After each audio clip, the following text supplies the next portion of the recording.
Welcome back. അപ്പൊ നമ്മൾ എവിടെയാണ് പറഞ്ഞു നിർത്തിയത്? നമ്മുടെ എക്സാം പാറ്റേണിനെ കുറിച്ചാണ് നമ്മൾ പറഞ്ഞു നിർത്തിയത്. നമുക്കറിയാം 70 മാർക്സിന്റെ ഓൺലൈൻ എക്സാം ആണ് നമ്മൾ എഴുതുന്നത് ഫോർ 70 മാർക്സ്. ഓക്കെ, ഇതിൽ എന്താണ് 70 മാർക്സിൽ 50 മാർക്സ് നമുക്ക് MCQs ആണ് കൂടുതലുള്ളത്. MCQs ആണ് നമുക്ക് കൂടുതലുള്ളത്. ബാക്കി 20 മാർക്സിനാണ് നമ്മൾ എന്ത് ചെയ്യുന്നത്? നമ്മുടെ പേപ്പറിലെ ബാക്കി 20 മാർക്സിന് വേണ്ടിയിട്ടാണ് നമ്മൾ 4x5 മാർക്സിൽ 4 മാർക്കിനുള്ള 5 ക്വസ്റ്റ്യൻസ് ചോദിക്കും, ഇല്ല 5 മാർക്കിനുള്ള 4 ക്വസ്റ്റ്യൻസ് ചോദിക്കും. ഇതാണ് പൊതുവെ എന്താണ് നമ്മുടെ എക്സാം പാറ്റേൺ, ഇല്ല മാർക്കിംഗ് ഡിസ്ട്രിബ്യൂഷൻ എന്ന് പറയേണ്ടത്. ഓക്കെ, നിങ്ങൾക്ക് മനസ്സിലായി കാണുമല്ലോ. അപ്പം നമ്മുടെ ഒരു വളരെ ബ്രീഫ് കോൺസെപ്റ്റ് ആണ് നമ്മളിവിടെ പറഞ്ഞത്. എന്താണ് നമ്മുടെ പേപ്പർ? നമ്മുടെ HRM ആൻഡ് ഓർഗനൈസേഷണൽ ബിഹേവിയർ ആണ് നമ്മുടെ പേപ്പർ. അതിന് 15 യൂണിറ്റ്സ് ആണ് ജെയിൻ യൂണിവേഴ്സിറ്റിയുടെ സിലബസിൽ നമുക്കുള്ളത്. ഈ 15 യൂണിറ്റ്സിൽ 7 യൂണിറ്റ്സിൽ 8 യൂണിറ്റ്സ് നമ്മൾ ഇന്ന് ഡിസ്കസ് ചെയ്യും. ബാക്കി ബാലൻസ് 7 യൂണിറ്റ്സ് നമ്മൾ എന്ത് ചെയ്യും? നാളെ ഇതേ ലൈവിൽ ഇതുപോലെ ഈ ടൈമിൽ തന്നെ നമ്മൾ എന്ത് ചെയ്യും? നമ്മൾ ഡിസ്കസ് ചെയ്യും. ഓക്കെ ഓക്കെ, ഇനി നമുക്കറിയാം വളരെ ഇമ്പോർട്ടൻ്റ് ആയിട്ടുള്ള പേപ്പറാണ് ഈ HRM and organisation behaviour. Miss അത് ആദ്യമേ പറഞ്ഞായിരുന്നു. അപ്പം നമ്മളിത് വളരെ എംഫസിസ് ചെയ്ത് വളരെ ഭംഗിയായിട്ടാണ് ഇന്ന് പഠിക്കാൻ പോകുന്നത്. കൂടുതലും ഇന്ന് എങ്ങനെയാണ് നമ്മൾ പഠിക്കാൻ പോകുന്നത്? മിസ് പറഞ്ഞാൽ MCQs ആണ് കൂടുതലും വരുന്നത്. സോ നമ്മൾ ലൈവിൽ നമ്മൾ ഇന്ന് ഫുൾ ഡിസ്കസ് ചെയ്യാൻ പോകുന്നത്, കൂടുതലും നമ്മൾ ഡിസ്കസ് ചെയ്യുന്നത് MCQs ആയിരിക്കും. അതുകൊണ്ട് തന്നെ ഓരോ ചാപ്റ്ററിൻ്റെ ഡീറ്റെയിൽഡ് ആയിട്ടുള്ള MCQs ഞാൻ കൊണ്ടുവന്നിട്ടുണ്ട്. സോ അതുപോലെ തന്നെ എന്താണ് നമുക്ക് അതിൻ്റെ 4 മാർക്സിൻ്റെ ക്വസ്റ്റ്യൻസ് ഇപ്പോൾ 5 എണ്ണം ചോദിക്കുകയാണെങ്കിൽ നമ്മളത് നമുക്ക് എഴുതാൻ പറ്റണമെങ്കിൽ എന്ത് വേണം? നമുക്ക് സമ്മറി ആയിട്ട് ആ ചാപ്റ്റർ എന്താണെന്ന് ബ്രീഫായിട്ട് നമ്മൾ എന്താണ് നമ്മൾ മനസ്സിലാക്കണം. സോ അതുകൊണ്ട് തന്നെ ഓരോ ചാപ്റ്ററിൻ്റെ സമ്മറി നോട്ട്സ് നമ്മൾ എന്ത് ചെയ്തു ഇതിൽ ഇൻക്ലൂഡ് ചെയ്തിട്ടുണ്ട്. ഓക്കെ, സോ അതുകൊണ്ട് തന്നെ ഇത് വളരെ ബെനിഫിഷ്യൽ ആയിരിക്കും, ഈസി ആയിരിക്കും എക്സാംസിന്. ഓക്കെ,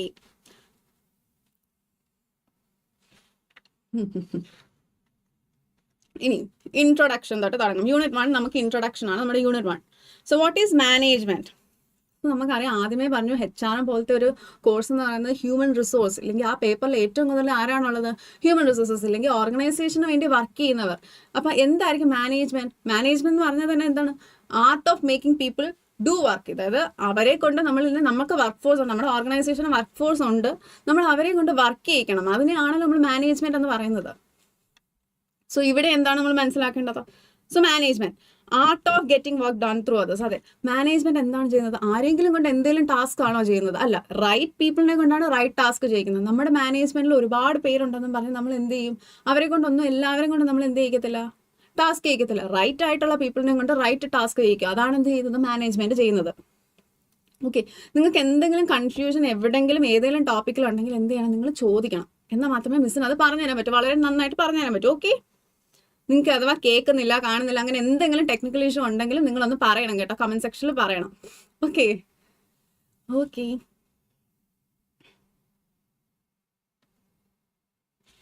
ഓക്കെ സോ നമ്മൾ ആദ്യം ഡിസ്കസ് ചെയ്ത് മാനേജ്മെന്റ്. ഇത് വളരെ ബേസിക് ആയിട്ടുള്ള ടെർമിനോളജീസ് ആണ് നമ്മൾ എന്ത് ചെയ്യുന്നത്? നമ്മൾ ഇവിടെ ഡിസ്കസ് ചെയ്യുന്നത്. അതായത് നമ്മളിപ്പം പരിചയപ്പെടുന്നത് വളരെ ബേസിക് ആണ്. എന്താണ് മാനേജ്മെന്റ്, എന്താണ് HR മാനേജ്മെന്റ്, HR റിസോഴ്സസ്, ഇല്ലെങ്കിൽ അത് കഴിഞ്ഞിട്ട് HR പ്ലാനിങ് എന്താണ്, അതുപോലത്തെ വളരെ ബേസിക് ആയിട്ടുള്ള കാര്യങ്ങളാണ് നമ്മൾ ഇന്നത്തെ ലൈവില്, ഇന്നത്തെ ഈ യൂണിറ്റിൽ നമ്മൾ ഡിസ്കസ് ചെയ്യുന്നത്. കാരണം ഈ യൂണിറ്റ് 1 ഇൻട്രൊഡക്ഷൻ ആണ്. പേര് പോലെ തന്നെ നമ്മൾ ഇൻട്രൊഡ്യൂസ് ആവുകയാണ് ഈ എല്ലാ ടേംസിലേക്കും. ഓക്കെ ഓക്കെ സോ മാനേജ്മെന്റ് നമ്മൾ ഫസ്റ്റ് ഡെഫിനേഷൻ എന്താണ്, അല്ലെങ്കിൽ മീനിങ് എന്താണ് നമ്മൾ മനസ്സിലാക്കി. സോ നെക്സ്റ്റ് എന്താണ്? Coordinates peoples efforts to achieve organisational goals efficiently and effectively. അതെ, മാനേജ്മെന്റിന് എപ്പോഴും, ഇല്ലെങ്കിൽ ഒരു ബിസിനസ്സിന് എപ്പോഴും എന്താണുള്ളത്? ഒരു ഗോൾ ഉണ്ട്, അവർക്കൊരു ഒബ്ജക്റ്റീവ് ഉണ്ട്, ഒരു ഗോൾ ഉണ്ട്. അതെന്താണ്? അവർക്കത് മീറ്റ് ചെയ്യണം. മീറ്റ് ചെയ്യാൻ വേണ്ടിയിട്ടാണ് അവർ എന്ത് ചെയ്യുന്നത്? വർക്ക് ഫോഴ്സിനെ എടുക്കുന്നത്. സോ അതുപോലെ തന്നെ മാനേജ്മെന്റ് ഇവരെ കൊണ്ട് എന്ത് ചെയ്യും? കോർഡിനേറ്റ് ചെയ്യും. എംപ്ലോയീസ് ആയിക്കോട്ടെ, വർക്ക് ഫോഴ്സിനെ എന്ത് ചെയ്യും? കോർഡിനേറ്റ് ചെയ്താൽ മാത്രമേ അവർക്ക് എന്ത് പറ്റത്തുള്ളൂ? അവർക്ക് എഫിഷ്യൻ്റ് ആയിട്ട്, അല്ലെങ്കിൽ എഫക്റ്റീവ് ആയിട്ട് എന്ത് ചെയ്യാൻ പറ്റും? അവരുടെ ഗോൾസ് അച്ചീവ് ചെയ്യാൻ പറ്റത്തുള്ളൂ. സോ മാനേജ്മെന്റ് എന്ന് പറയുന്നത് വളരെ ബേസിക് ആണ്. എല്ലാ ഓർഗനൈസേഷനിലും മാനേജ്മെന്റ് വേണം. എന്നാൽ മാത്രമേ എന്ത് ചെയ്യും? അവർക്ക് വർക്ക് ഫോഴ്സിനെ കൊണ്ട് അവരുടെ ഗോൾസ് അച്ചീവ് ചെയ്യിക്കാൻ പറ്റത്തുള്ളൂ. ഓക്കെ, ക്ലിയർ ആയല്ലോ? എന്താണ് മാനേജ്മെന്റ് എന്ന് നിങ്ങൾക്ക് ക്ലിയർ ആയല്ലോ അല്ലേ? Okay, so next is human resources. എന്താണ് ഹ്യൂമൻ റിസോഴ്സസ്? നമ്മൾ ആദ്യമേ പറഞ്ഞു മാനേജ്മെന്റ് എന്ന് പറയുന്നത് എന്താണ്? വർക്ക് ഫോഴ്സിനെ കൊണ്ട് വർക്ക് ചെയ്യുക. അപ്പോൾ ഈ വർക്ക് ഫോഴ്സിനെയാണ് ഹ്യൂമൻ റിസോഴ്സ് എന്ന് പറയുന്നത്. ഹ്യൂമൻ റിസോഴ്സ് എന്ന് പറയുന്നത് it's a backbone of every organisation. എന്തുകൊണ്ട് ഹ്യൂമൻ റിസോഴ്സ് ഒരു ബാക്ക് ബോൺ എന്ന് പറയുന്നത്? എന്ത് ഗോൾസ് ഇപ്പോൾ ഒരു മാനേജ്മെന്റ് അല്ലെങ്കിൽ ഒരു ഓർഗനൈസേഷൻ മീറ്റ് ചെയ്യണമെങ്കിലും അവിടെ എന്താണ് വേണ്ടത്? ഹ്യൂമൻ റിസോഴ്സിന്റെ അവൈലബിലിറ്റി ആണ് അവിടെ നോക്കുന്നത്. So human resource is very important. അതുകൊണ്ട് തന്നെ it's a backbone of an organisation എന്ന് നമുക്ക് എപ്പോഴും പറയാൻ പറ്റും. Okay okay so human resources എന്തായിരിക്കും? Refers to the individuals who make up and organisations workforce. അതെ, വർക്ക് ഫോഴ്സ് എന്ന് വെച്ചാൽ അവിടെ വർക്ക് ചെയ്യുന്നവർ, ഓർഗനൈസേഷന് വേണ്ടി എഫക്റ്റീവ്ലി എഫിഷ്യൻ്റ് ആയിട്ട് വർക്ക് ചെയ്യുന്നവരെ നമുക്ക് വർക്ക് ഫോഴ്സ് എന്ന് പറയാം. സോ അവരെ നമുക്ക് എന്താ? Individuals who make up okay, and organisations വർക്ക് ഫോഴ്സിനെയാണ് നമ്മൾ എന്തെന്ന് HR ഹ്യൂമൻ റിസോഴ്സ് എന്നിവിടെ പറയേണ്ടത്. ശരി, ഇതിനെ വേറൊരു പേരിലും അറിയപ്പെടണം ടാലന്റ്. ബിക്കോസ് എന്താണ്, ഒരു HR മാനേജർ അല്ലെങ്കിൽ ആരാണെങ്കിലും ഒരു ഓർഗനൈസേഷന് വേണ്ടത് എന്താണ്, ഒരു ടാലന്റിനെയാണ് വേണ്ടത്. ഇല്ലാണ്ട് അവരുടെ മീറ്റ്സ് അല്ലെങ്കിൽ ഗോൾസ് എഫിഷ്യൻ്റ് ആയിട്ട് മീറ്റ് ചെയ്യാത്ത ഒരു ടാലന്റിനെ ആരും ഹയർ ചെയ്യില്ല. സോ ടാലന്റിനെയാണ് അവർ സെർച്ച് ചെയ്യുന്നത്. സോ HR വേറൊരു പേര് എന്താണ് നമ്മൾ പറയേണ്ടത്, ടാലന്റ്. ഓക്കെ ഓക്കെ, അത് കഴിഞ്ഞിട്ട് labour or manpower. So human റിസോഴ്സസിന്റെ 3 വേറെ പേരുകളാണ് നമ്മൾ ഡിസ്കസ് ചെയ്തത്, talent, labour or manpower. Okay, any doubt? ഇതുവരെ പറഞ്ഞത് എന്ത് ഡൗട്ട് ഉണ്ടെങ്കിലും നിങ്ങൾ കമന്റ് സെക്ഷനിൽ പറയണം കേട്ടോ. ഇനി അടുത്ത objectives of human resource management. Human resource management, അതായത് മാനേജ് ചെയ്യുക, ഹ്യൂമൻ റിസോഴ്സിനെ മാനേജ് ചെയ്യുക. അപ്പോൾ സ്വാഭാവികം ഇതിൻ്റെ എന്തായിരിക്കും, ഇതിൻ്റെ ഒബ്ജക്റ്റീവ്സ് പറയുന്നത് എന്തായിരിക്കും? നിങ്ങളൊന്ന് ചിന്തിച്ചു നോക്കും, എന്തായിരിക്കും ഇതിൻ്റെ ഒബ്ജക്റ്റീവ്സ് എന്ന് പറയുന്നത്? അതെ, ഓരോ ഓർഗനൈസേഷന് എപ്പോഴും എന്താണ്, അവർക്കൊരു ഗോൾസ് കാണും. സോ അതിനെ അച്ചീവ് ചെയ്യുക അല്ലെങ്കിൽ ഒബ്റ്റെയിൻ ചെയ്യുക എന്നതാണ് ഹ്യൂമൻ റിസോഴ്സിനെ നമ്മൾ ഹയർ ചെയ്യുന്നതിൻ്റെ മെയിൻ ആയിട്ടുള്ള എന്താണ് ഒബ്ജക്റ്റീവ് എന്ന് പറയുന്നത്. അതായത് ബിസിനസ്സിന് എന്ത് ഗോൾസ് ആണോ ഉള്ളത് അത് മീറ്റ് ചെയ്യിക്കുക എന്ത് നമ്മുടെ വർക്ക് ഫോഴ്സിനെ കൊണ്ട്. So first one helps achieve organisational goals. Okay, അടുത്ത efficient use of workforce skills. Efficient use എന്ന് വെച്ചാൽ നമുക്ക് എന്ത് എഫിഷ്യൻറ്റ് യൂസസ്, ഓരോ ജോബിനനുസരിച്ചുള്ള സ്കിൽസ് ആണ് നമ്മൾ എന്ത് ചെയ്യുന്നത്, ഹയർ ചെയ്തത്. ജോബ് അനാലിസിസ് വെച്ച് നമ്മൾ ആ സ്കിൽസ് നമ്മൾ ഡിറ്റർമൈൻ ചെയ്യും. അതിനെയാണ് നമ്മൾ എന്ത് ചെയ്യുന്നത്, അതിനെയാണ് നമ്മൾ ഹയർ ചെയ്ത് എടുക്കുന്നത്. സോ എന്താണ്, ആ വർക്ക് ഫോഴ്സ് സ്കിൽസ് മാക്സിമം നമ്മൾ എഫിഷ്യൻ്റ് ആയിട്ട് യൂസ് ചെയ്യണം. എഫക്റ്റീവായിട്ടും എഫിഷ്യൻ്റ് ആയിട്ടും യൂസ് ചെയ്താൽ മാത്രമേ നമുക്ക് എന്ത് ചെയ്യാൻ പറ്റൂ, human resource management objectives meet ചെയ്യാൻ പറ്റൂ. Increase job satisfaction actualisation. അതെ, ജോബ് സാറ്റിസ്ഫാക്ഷൻ നമ്മൾ ഇൻക്രീസ് ചെയ്യണം. നമുക്ക് എങ്ങനെയായിരിക്കും ഒരു ജോബ് സാറ്റിസ്ഫാക്ഷൻ ഒക്കെ, ഒരു വ്യക്തിയുടെ ജോബ് സാറ്റിസ്ഫാക്ഷൻ ഇൻക്രീസ് ചെയ്യുന്നത്? അവർക്ക് ഒരുപാട് ബെനിഫിറ്റ്സ് കൊടുക്കണം, അവരെ നമ്മൾ വാല്യൂ ചെയ്യണം. കാരണം എന്നാൽ മാത്രമേ അവർ ആ കൾച്ചറിൽ, ഓർഗനൈസേഷൻ്റെ കൾച്ചറുമായിട്ട് എന്ത് ചെയ്യാൻ പറ്റൂ, ഒത്തുപോകാൻ പറ്റത്തുള്ളൂ. സോ അതുകൊണ്ട് തന്നെ increase job satisfaction and self actualisation. Like അവർക്ക് എന്താണോ ഇഷ്ടമുള്ളത് അത് തന്നെയാണ് ആ ജോലി ചെയ്യുന്നതെന്ന് മനസ്സിലാക്കണം. ഇല്ലെങ്കിൽ എന്ത് പറ്റും, ലേ ഓഫ്സ് കൂടും. ഇല്ലെങ്കിൽ ആ ഒരു ഓർഗനൈസേഷനിൽ എത്ര പേരുണ്ടോ അത്രയും പേര് കുറേ നാൾ നിൽക്കണമെന്നില്ല. അപ്പോൾ എന്താ നമ്മൾ മനസ്സിലാക്കേണ്ടത്, increase job satisfaction and self actualisation. Okay, develop quality work life and communicate HR policies. നമ്മൾ ക്വാളിറ്റി വർക്ക് ലൈഫ് അതെപ്പോഴും വളരെ ഇമ്പോർട്ടൻറ്റ്. വർക്ക് ലൈഫ് ബാലൻസ് എന്ന് പറയുന്നത് ഒരു ഹ്യൂമൻ റിസോഴ്സ് ഇല്ലെങ്കിൽ ഒരു വർക്കർ അല്ലെങ്കിൽ എംപ്ലോയി എന്ന രീതിക്ക് വളരെ ഇമ്പോർട്ടൻ്റ് ആയ കാര്യമാണ്. അതെപ്പോഴും നമ്മൾ ഡെവലപ്പ് ചെയ്തുകൊണ്ടിരിക്കണം. കാരണം വർക്ക് ലൈഫ് ബാലൻസ് ഇല്ലാത്തതുകൊണ്ടാണ് മിക്കയിടത്തും ലേ ഓഫ്സ് പോലത്തെ നമ്മൾ ഒരുപാട് കേൾക്കുന്നത്. So developing quality work life and communicating HR policies. എന്താണ് HR പോളിസീസ്? ഒരു കമ്പനി എടുക്കുന്ന HR പോളിസീസ് എന്താണെങ്കിൽ അത് എംപ്ലോയീസ് മനസ്സിലാക്കണം. എന്നാൽ മാത്രമേ ആ ഒരു ഒബ്ജക്റ്റീവ്സ് ആവട്ടെ, അവർ സെറ്റ് ചെയ്യുന്ന ഗോൾസ് ആവട്ടെ, എന്തുമാവട്ടെ അത് മീറ്റ് ചെയ്യാൻ നമ്മുടെ വർക്ക് ഫോഴ്സിന് പറ്റത്തുള്ളൂ. അപ്പോൾ HR പോളിസീസ് സ്ഥിരം കമ്മ്യൂണിക്കേറ്റ് ചെയ്യുന്നതെന്ന് പറയുന്നത് എന്താണ്, വളരെ ഇമ്പോർട്ടൻ്റ് ആയൊരു ഫാക്ടറാണ്. ഓക്കെ, ശരി.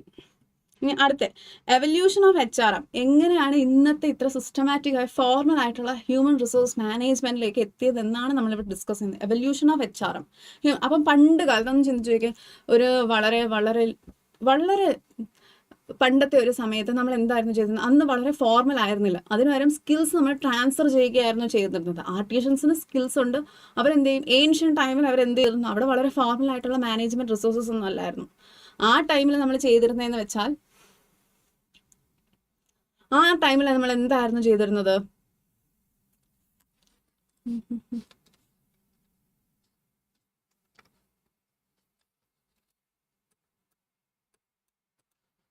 ആ ടൈമിൽ നമ്മൾ സ്കിൽസ് ട്രാൻസ്ഫർ ചെയ്യുമായിരുന്നു. ആർട്ടിഷ്യൻസ് അവരുടെ സ്കിൽസ് എന്ത് ചെയ്യും, അപ്രന്റൈസ് പോലെ അടുത്തടുത്ത ആൾക്കാർക്ക് അവർ ട്രാൻസ്ഫർ ചെയ്യും.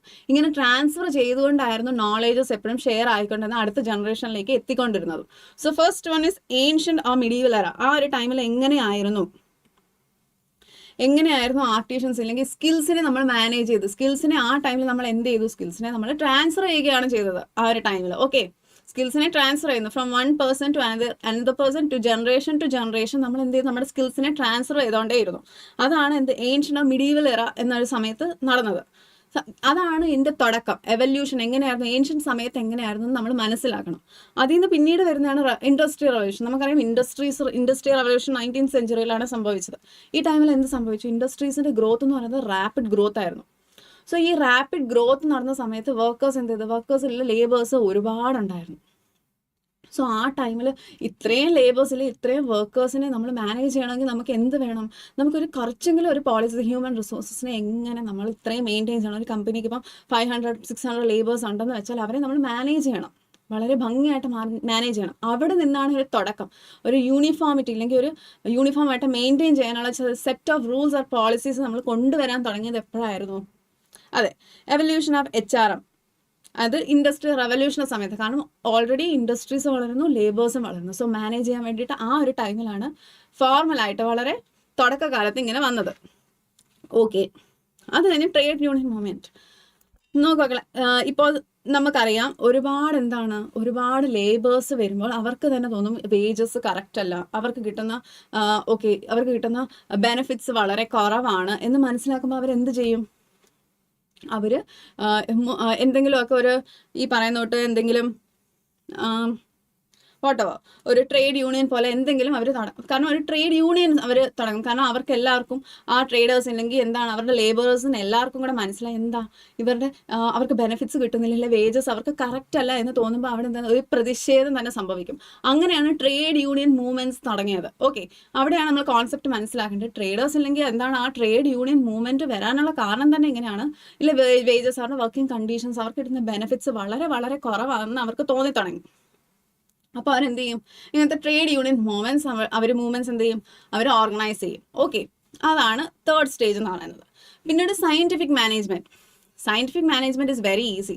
കാരണം ഒരു തറോ ടൈം ആൻഡ് മോഷൻ, അതായത് ഇത്ര മണിക്കൂർ വർക്ക് ചെയ്യുക, ഒരു ലേബറിന് നമ്മൾ ഇത്ര മണിക്കൂർ മാത്രം കൊടുക്കുക, അതാണ് ഇവിടെ ഡിസ്കസ് ചെയ്യുന്നത്, സയന്റിഫിക് മാനേജ്മെന്റിൽ ഡിസ്കസ് ചെയ്യുന്നത്. ഓക്കെ, അതായത് 8 hours വർക്ക് ചെയ്യുക, 9 hours വർക്ക് ചെയ്യുക, ഒരു പർട്ടിക്കുലർ ടൈമും അവർക്ക് അത് എന്താണോ ചെയ്യാൻ പറ്റുന്നത് ആ ഒരു മോഷൻ, അതാണ് ടൈം ആൻഡ് മോഷൻ എന്ന് പറയാൻ പറ്റുന്നത്. അതാണ് സയന്റിഫിക് മാനേജ്മെന്റ് എന്ന് പറഞ്ഞാൽ നമ്മൾ മനസ്സിലാക്കേണ്ടത്. സോ ഇതൊക്കെ ഒരു എവല്യൂഷനിലെ സ്റ്റേജസ് ആണ്. ഇപ്പോൾ കാണുന്ന ഇത്രയും HR പോളിസീസിലേക്ക് നമ്മൾ എങ്ങനെ എത്തി എന്നാണ് നമ്മളിവിടെ ഡിസ്കസ് ചെയ്യുന്നത്. ഓക്കെ,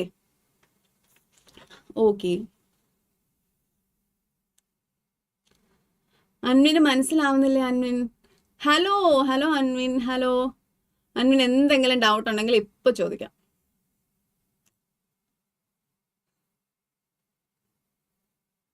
ആർക്കെങ്കിലും എന്തെങ്കിലും ഡൗട്ട് ഉണ്ടെങ്കിൽ നിങ്ങൾക്ക് ചോദിക്കാം. ഓ, വെരി നൈസ്, താങ്ക് യു. മനസ്സിലായി അല്ലേ? Good boy. ഓക്കെ, ഇനി അടുത്തത് ഹ്യൂമൻ റിലേഷൻസ് എന്താണ്? സോഷ്യൽ ഹ്യൂമൻ റിലേഷൻസ് എന്ന് വെച്ചാൽ നമുക്ക് നമ്മുടെ ബിഹേവിയർ എന്ന് പറയുന്നത് സോഷ്യൽ അല്ലെങ്കിൽ എംപ്ലോയീസ് വെൽബീയിങ്, അതിനെയാണ് നമ്മൾ, അതായത് സോഷ്യൽ വെൽബീയിങ്, നമ്മുടെ ഒരു പെരുമാറ്റം, നമ്മൾ സോഷ്യലി എങ്ങനെയാണ് ഹ്യൂമൻ റിലേഷൻസിനെ നമ്മൾ സ്റ്റഡി ചെയ്യാൻ തുടങ്ങിയതാണ് എവല്യൂഷൻ്റെ വേറൊരു ഭാഗം. HRMന്റെ എവല്യൂഷൻ്റെ വേറൊരു ഇമ്പോർട്ടൻറ്റ് സ്റ്റെപ്പായിരുന്നു അത്.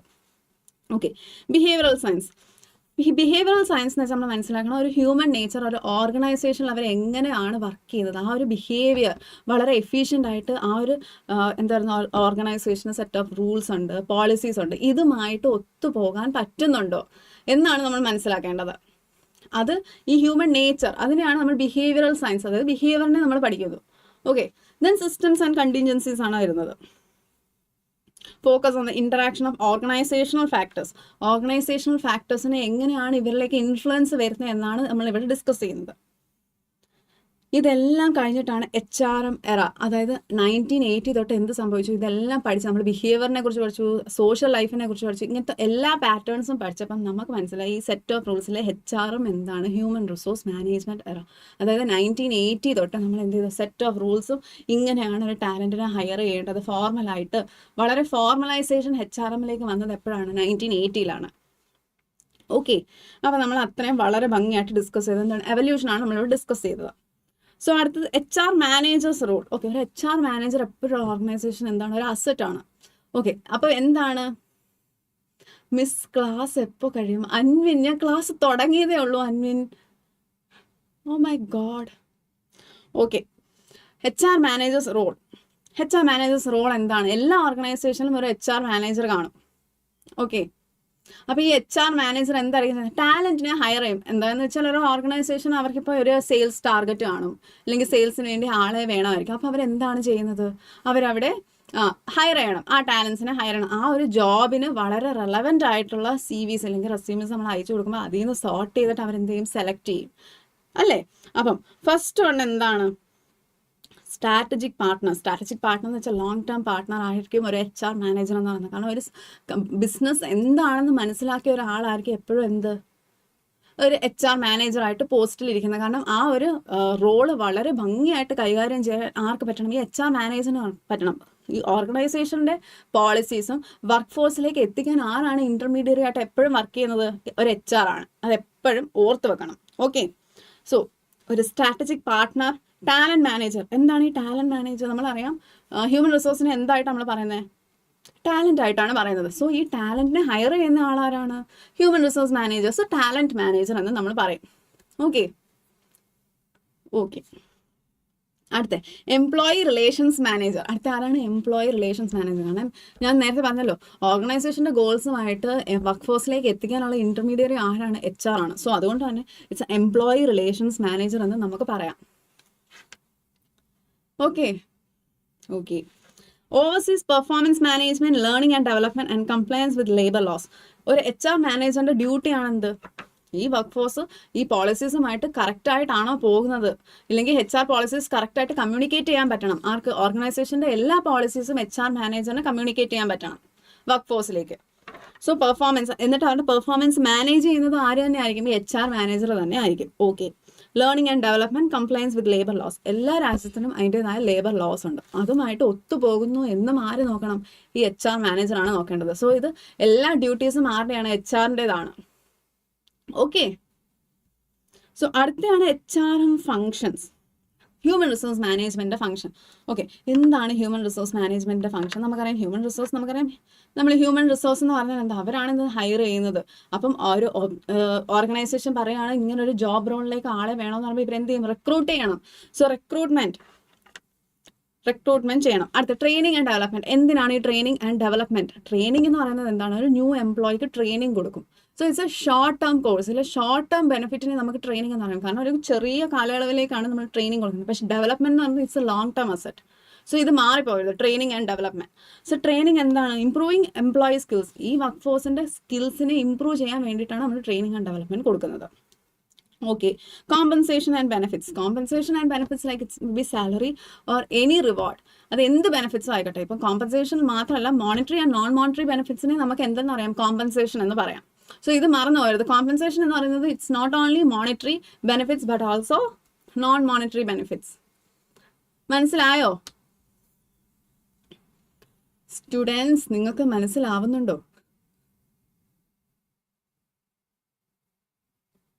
Vaisakhi, okay, thank you. Okay, ശരി. ഇനി എംപ്ലോയി റിലേഷൻസ്. അടുത്ത കംപ്ലയൻസ് എന്താണ്? കംപ്ലയൻസ് എന്ന് വെച്ചാൽ ഒത്തുപോകണം. എന്താണ് അവരുടെ ലേബർ ലോസ്? നമ്മുടെ രാജ്യത്തിൻ്റെ ലേബർ ലോസ്, ഇന്ത്യയിൽ അതിൻ്റെതായ ലേബർ ലോസ് ഉണ്ട്. അതുമായിട്ട് ആ കമ്പനിയുടെ ടേംസ് ആൻഡ് പോളിസീസ് ഒത്തുപോകുന്നു എന്നും കൂടെ നമ്മൾ മനസ്സിലാക്കണം. ഓക്കെ, ശരി. ഇനി അടുത്ത strategic HRM process. What is strategic HRM process? Human resource management process, strategic HRM process എന്താണത്? Hello Ambadi, hello, hi Ambadi. ഇപ്പോഴാണോ അമ്പാടി ലൈവിൽ വരുന്നത്? എവിടെയായിരുന്നു?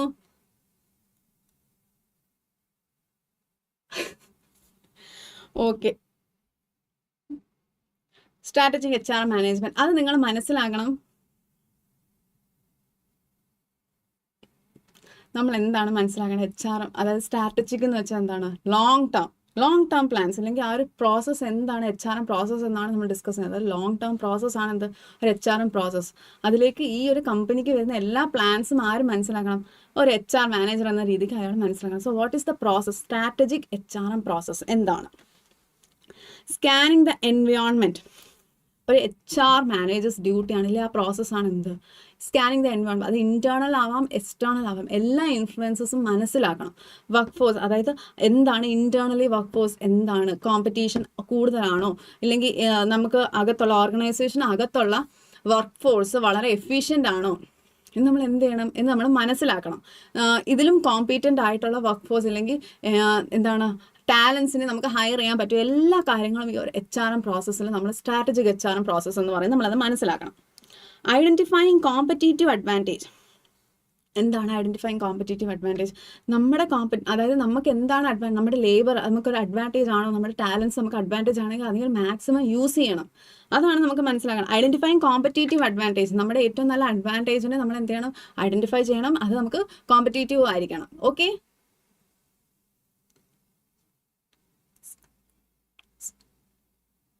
അതെ 8 യൂണിറ്റ്സും കംപ്ലീറ്റ് ആക്കിയിട്ട് ക്ലാസ് കഴിയും. Correct, very correct. ആരാണ് ഈ അബി? വളരെ ശ്രദ്ധിച്ച് എൻ്റെ ക്ലാസ്സിൽ ഇരിപ്പുണ്ട്. അടുത്ത ഇംപ്ലിമെന്റിങ് HR സ്ട്രാറ്റജീസ്. അത് HR-ന് എന്തൊക്കെ സ്ട്രാറ്റജീസ് ഉണ്ടോ നമ്മളത് എന്ത് ചെയ്യണം, നമ്മളത് ഇംപ്ലിമെന്റ് ചെയ്യണം. എന്നാൽ മാത്രമേ കാര്യം നടക്കത്തുള്ളൂ. Monitoring and evaluation. കാരണം ഒരു HR-ന്റെ പ്രോസസ്സിൽ പെടുന്നതാണ് എന്ത്, ഇല്ലെങ്കിൽ അതിൽ ഇൻവോൾവ് ആവുന്ന സ്റ്റെപ്സ് ആണ് എന്ത്, അസസ് ചെയ്യുക, മോണിറ്റർ ചെയ്യുക, ഇവാലുവേഷൻ. അതായത് മോണിറ്റർ ചെയ്യുക, കറക്റ്റായിട്ട് അവർ ടൈം പാലിക്കുന്നുണ്ടോ. 8.5 hours ഓഫ് വർക്ക് ടൈം കൊടുക്കുകയാണെങ്കിൽ അവർ 8.5 hours ഇല്ലെങ്കിൽ വർക്ക് ചെയ്യുന്നുണ്ട്, അവർ കറക്റ്റ് വർക്ക് ചെയ്യുന്നുണ്ട്. അത് മോണിറ്റർ ചെയ്യണം, അത് ഇവാലുവേറ്റ് ചെയ്യേണ്ടത് ആര് തന്നെയാണ്, ഈ HR പ്രോസസ്സിലാണുള്ളത്. ഓക്കെ, ശരി. ഇനി അടുത്താണ് HR സ്ട്രക്ചേഴ്സ്. എന്തൊക്കെ സ്ട്രക്ചേഴ്സ്, എങ്ങനെയൊക്കെയാണ് ടൈപ്സ് എന്നൊക്കെ നമ്മൾ പറയുന്നത് തൊട്ട് HR സ്ട്രക്ചേഴ്സ് ആണ് നമ്മൾ ഡിസ്കസ് ചെയ്യുന്നത്. നമുക്ക് ഡിസ്കസ് ചെയ്യാം എന്തൊക്കെയാണ് HR സ്ട്രക്ചേഴ്സ് എന്ന്. ഓക്കെ, ആർക്കെങ്കിലും ഞാൻ സ്പീഡിന് പറയുന്നു എന്ന് വല്ല തോന്നലും ഉണ്ടെങ്കിൽ നിങ്ങൾക്ക് പറയാം. ഞാൻ എന്നാൽ പതുക്കെ പറയാം. നിങ്ങൾക്ക് ക്ലിയർ ആണെങ്കിൽ ക്ലിയർ ആണെന്ന് പറയാം. എന്ത് വേണമെങ്കിൽ കമന്റ് സെക്ഷനിൽ പറയാം.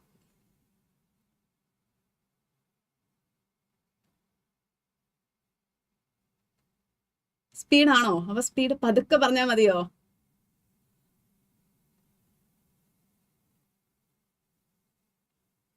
ഓക്കെ, സെക്കൻഡ് പോയിന്റോ? അതേത് പോയിന്റാ? ഏത് പോയിന്റാ പറയേണ്ടത്?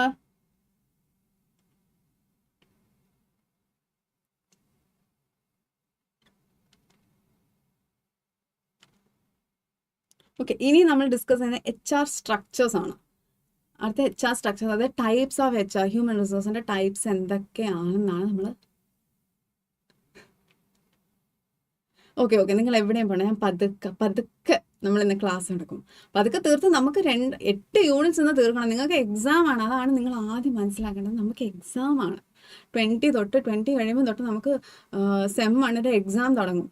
അതിന് ഇപ്പോഴേ ഈ റിവിഷൻ വളരെ ഫാസ്റ്റായിട്ടും നീറ്റായിട്ടും കൊണ്ടുപോയാൽ മാത്രമേ എന്ത് ചെയ്യാൻ പറ്റൂ, പഠിക്കാൻ പറ്റൂ. നമുക്കിത് വളരെ ഡീറ്റെയിൽ ആയിട്ട് ഓരോ പോയിന്റ് എടുത്ത് പറഞ്ഞാൽ എങ്ങനെയാണ് സമയം നമ്മൾ പോകും. അപ്പം നമ്മൾ റാപ്പിഡ് റിവിഷൻ എന്ന രീതിയിൽ എന്ത് ചെയ്യണം, നമ്മുടെ പോയിന്റ്സ് നമ്മൾ മനസ്സിലാക്കി പഠിക്കണം. നമ്മൾ MCQs പ്രാക്ടീസ് ചെയ്യണം. ഈ PDF എന്ത് ചെയ്യണം, ഈ PDF വായിച്ച് നോക്കിയിട്ട് നിങ്ങൾ എക്സാംസ് എഴുതിയാൽ മതി. വളരെ ഈസി ആയിരിക്കും. ഓക്കെ, ഇനി എന്തെങ്കിലും കൺഫ്യൂഷൻ?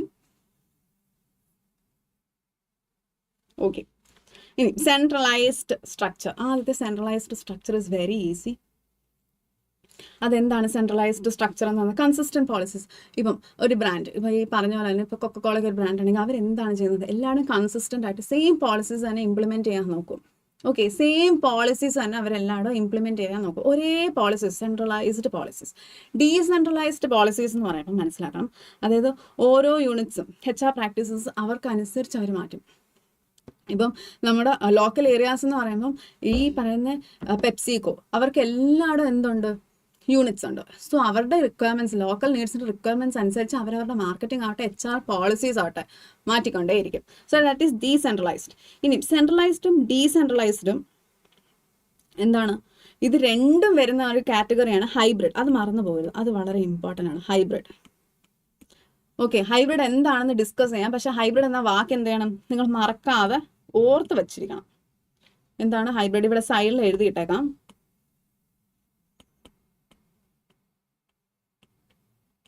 ഹൈബ്രിഡ്. ഓക്കെ, ശരി. അടുത്ത മാട്രിക്സ്. മാട്രിക്സ് എന്ന് വെച്ചാൽ ഡ്യുവൽ റിപ്പോർട്ടിംഗ് സ്ട്രക്ചർ. അതായത് ഇവർ ഇപ്പം ഫംഗ്ഷൻസ് ചെയ്യാൻ ഒരാൾ മാനേജറിൻ്റെ അടുത്ത് റിപ്പോർട്ട് ചെയ്യണം. അവരുടെ HR പോളിസീസിന് വേണ്ടിയിട്ട് വേറൊരാളെ നമ്മൾ എന്ത് ചെയ്യണം, റിപ്പോർട്ട് ചെയ്യണം. അതാണ് മാട്രിക്സ് എന്ന് പറയുന്നത്. Dual reporting. IBM ഒക്കെ ഒരു എക്സാമ്പിളാണ് ഡ്യുവൽ റിപ്പോർട്ടിങ്ങിൻ്റെ. അടുത്ത ഫംഗ്ഷണൽ സ്പെഷ്യലൈസ്ഡ് HR ടീംസ്. ഓരോ ഫംഗ്ഷനും അവർക്ക് എന്തൊക്കെ ഫംഗ്ഷൻ, ഈച്ച് ഫംഗ്ഷൻ, അതായത് ഓർഗനൈസേഷൻ ഇപ്പം ഓരോ ഡിഫറെൻറ്റ് ഫംഗ്ഷൻസ് ഉണ്ട്. Hello Nishchay, hello, hi. Okay, ഓരോ ഫങ്ഷൻസ് ഉണ്ട്. ഓക്കെ, ഈ ഓരോ ഫങ്ഷൻസ് എന്താണ്, അതിന് ഓരോ സ്പെഷ്യലൈസ്ഡ് HR ടീംസിനെ വെച്ചിട്ടുണ്ട്. ലൈക്ക് ഇപ്പം സെയിൽസ്, ഇപ്പം എന്താണ് ഇതിൽ സെയിൽസ് ആവട്ടെ, മാർക്കറ്റിംഗ് ആവട്ടെ, ഇല്ലെങ്കിൽ എന്താണ് ഓരോ ഹെഡ്സിനെ നമുക്കിപ്പോൾ എടുക്കുകയാണെങ്കിൽ അതിന് ഓരോ സ്പെഷ്യലൈസ്ഡ് ആയിട്ടുള്ള HR-നെ നമുക്ക് എന്ത് ചെയ്യാൻ പറ്റും, നമുക്ക് ഫോർ ഈച്ച് ഫംഗ്ഷൻസിന് നമുക്ക് ഒരു സ്പെഷ്യലൈസ്ഡ് HRസിനെ നമുക്ക് അസൈൻ ചെയ്യാൻ പറ്റും. Business partners align HR strategies with business units. HR സ്ട്രാറ്റജീസിനെ ബിസിനസ് യൂണിറ്റ്സുമായിട്ട് അലൈൻ ചെയ്യുന്ന ഒരു ക്രൈറ്റീരിയ ആണ് എന്ത്? Business partner. Okay, next share services. അതെന്ന് വെച്ചാൽ streamlined HR task services share ചെയ്യുന്നതാണ് അത് കൂടുതൽ നമ്മൾ ഡിസ്കസ് ചെയ്യുന്നത്. സോ ഔട്ട്സോഴ്സ്ഡ് ഫ്ലാറ്റ് എന്ന് വെച്ചാൽ it's very easy, fewer management layers. അതായത് ഫ്ലാറ്റ് എന്ന് പറയുമ്പോൾ നിങ്ങളത്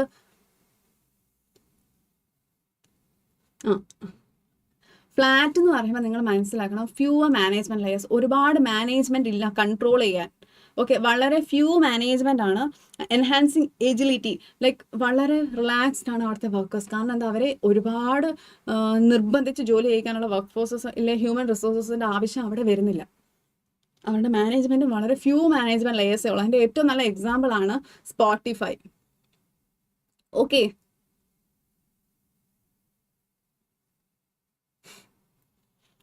ഓക്കെ, ഇനി സ്ട്രാറ്റജിക് HRMന്റെ ഇമ്പോർട്ടൻസ്. സ്ട്രാറ്റജിക് HRM പ്രോസസ്സ് നമ്മൾ ഡിസ്കസ് ചെയ്താൽ ലോങ് ടൈമിന് വേണ്ടിയിട്ടുള്ള ഒരു പ്രോസസ്സാണ് എന്ത്? Strategic HRM process.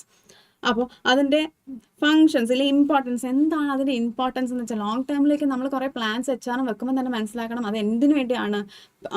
Performance enhance ചെയ്യാൻ വേണ്ടിയിട്ട്.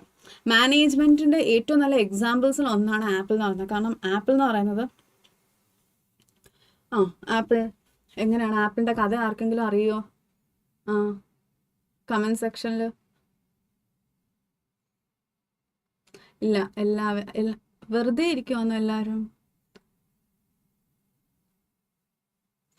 മാനേജ്മെന്റിന്റെ ഏറ്റവും നല്ല എക്സാമ്പിൾ ആണ് എന്ത്? കാരണം ഇതിന്റെ ഓണർ ഒറ്റയ്ക്കല്ല ഈ ആപ്പിൾ പ്രോഡക്ട്സ് കണ്ടുപിടിച്ചത്. മാനേജ്മെന്റിന്റെ എഫിഷ്യന്റ് ആയൊരു എന്താണ്, എഫിഷ്യന്റ് ആയിട്ടൊരു ഗ്രൂപ്പ് വർക്കിന്റെ ഭാഗമായിട്ടാണ് എന്ത് കിട്ടിയത് നമുക്ക്?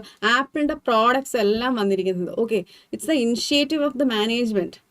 ആൻഡ് കാരണം ഒരാൾക്കൊരു ഐഡിയ ഉണ്ടെന്ന് പറഞ്ഞിട്ട് ആ ഐഡിയ അതുപോലെ പുറത്തെടുത്തില്ല. ആ മാനേജ്മെന്റ് എഫിഷ്യന്റ് ആയിട്ട് അതിനെ ആ ഐഡിയ യൂസ് ചെയ്താൽ മാത്രമേ എന്ത് പറ്റൂ, നല്ല നല്ല പ്രോഡക്ട്സ് മാർക്കറ്റിലേക്ക് വരത്തുള്ളൂ.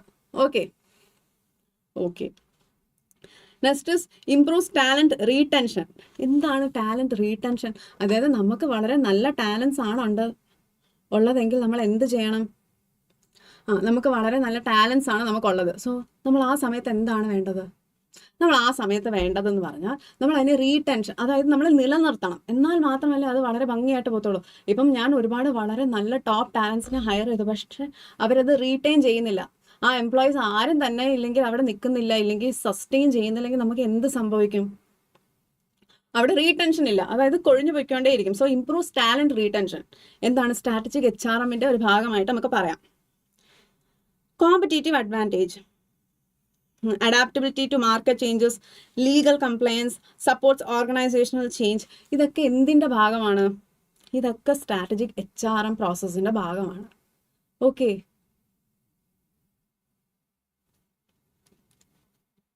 ഇനി അടുത്ത നമ്മളിവിടെ ഫസ്റ്റ് ചാപ്റ്റർ സമ്മറി ആയിട്ട് വളരെ ചെറുതായിട്ട് നമ്മൾ ഡിസ്കസ് ചെയ്ത് എന്താണ് നമ്മുടെ ഫസ്റ്റ് യൂണിറ്റ്, അതായത് ഇൻട്രൊഡക്ഷനിൽ എന്തൊക്കെയാണ് കവർ ചെയ്യുന്നത് എന്നാണ് നമ്മളിവിടെ ഡിസ്കസ് ചെയ്തത്. ഇനി ഇതിൽ നമ്മൾ എന്ത് മനസ്സിലാക്കണം? MCQs നമുക്കറിയാം, ഏറ്റവും 50 മാർക്സിനും MCQs ആണ്. 20 മാർക്സിന് മാത്രമേ ഉള്ളൂ എന്ത്? നമുക്ക് ഡിസ്ക്രിപ്റ്റീവ് ആയിട്ട് എഴുതാൻ 4x5 ക്വസ്റ്റ്യൻസ് 5x4 ക്വസ്റ്റ്യൻസ് ആയിട്ട് നമുക്കുള്ളത്. സോ ഇവിടെ HR സ്ട്രക്ചേഴ്സ്. ഇനി നമ്മൾ ഡിസ്കസ് ചെയ്യുന്ന എന്താണ്? MCQs. ഇതിൽ എനിക്ക് തോന്നുന്നു 10 MCQസോളം ഉണ്ട്. ഓരോ ചാപ്റ്ററിലും 10 ഓർ മിനിമം 3 or 5 എങ്കിലും കാണും. ഓക്കെ, അൻവിനാരോ ലൈവ് കണ്ടാൽ ഫുൾ മാർക്സ് കിട്ടും. കിട്ടാതിരിക്കാം, ആദ്യം കേട്ടിരിക്കണം. കേട്ട് സമാധാനത്തിൽ കേട്ട് എന്താണോ പറയുന്നത് അതൊന്ന് നോട്ട് ചെയ്ത് വെച്ചാൽ മാത്രം മതി, ഫുൾ മാർക്സ് കിട്ടും. ഓക്കെ, ഫുൾ മാർക്സിന് വേണ്ടിയിട്ടല്ലേ ഈ പഠിക്കുന്നത്. മാർക്ക് വേണ്ടേ? വേണം. അപ്പോൾ മാർക്ക് വേണമെങ്കിൽ എന്ത് വേണം? സമാധാനമായിട്ട് അവിടെ ഒരു ബുക്കും പേന എടുത്തിട്ട് അവിടെ ഇരുന്നാൽ മതി, കേട്ടെങ്കിലും ഇരുന്നാൽ മതി. Okay, okay.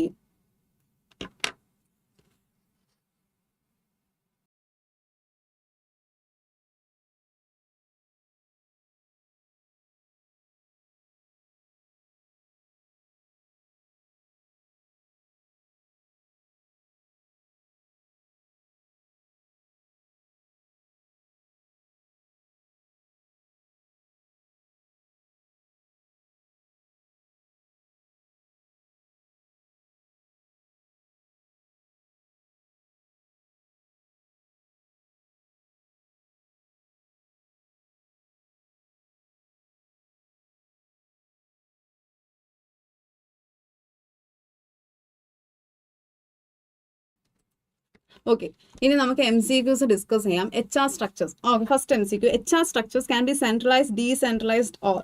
ഇനി മിസ് നേരത്തെ പറഞ്ഞായിരുന്നു എന്താണ് ഹൈബ്രിഡ് എന്ന വാക്ക് മനസ്സിലാക്കി വെക്കണമെന്ന്. കാരണം എന്താ, hybrid also it's very important. Hybrid structure എന്ന് വെച്ചാൽ എന്താണെന്നോ, combines both where some HR functions are centralized, where others are decentralized. ഇത് രണ്ടും കമ്പൈൻ ചെയ്യുന്നതിന് നമുക്ക് ഹൈബ്രിഡ് എന്ന് പറയാം.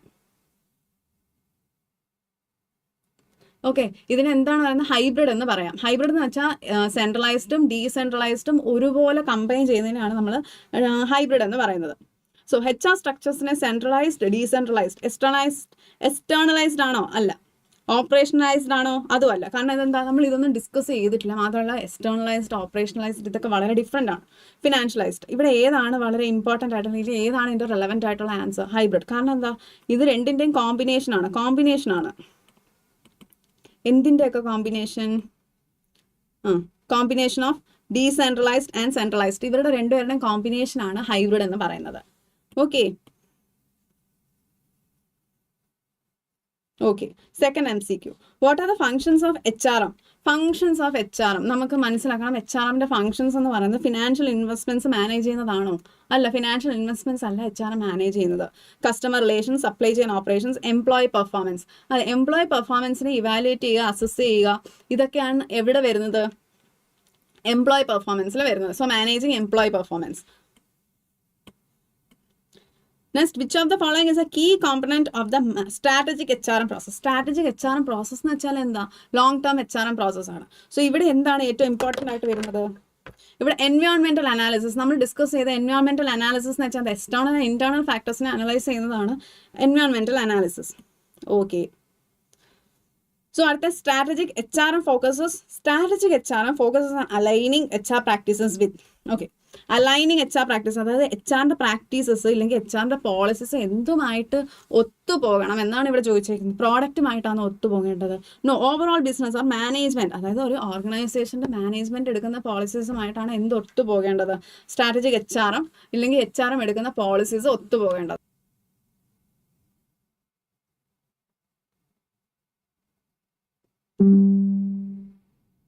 കിട്ടും, നോട്ട്സ് ഒക്കെ കിട്ടും, നോ പ്രോബ്ലം. എല്ലാ നോട്ട്സും ഷെയർ ചെയ്യുന്നതായിരിക്കും. ഓക്കെ, നോട്ട്സ് ഷെയർ ചെയ്യാൻ എന്ത് ചെയ്യണം? ഈ കമന്റ് സെക്ഷനിൽ പിൻ ചെയ്തിട്ടുള്ള ആ വാട്സപ്പ് ലിങ്കിൽ നിങ്ങൾ ജോയിൻ ആയാൽ മതി, നിങ്ങൾക്ക് എല്ലാ നോട്ട്സും കിട്ടും. Okay, okay, thank U.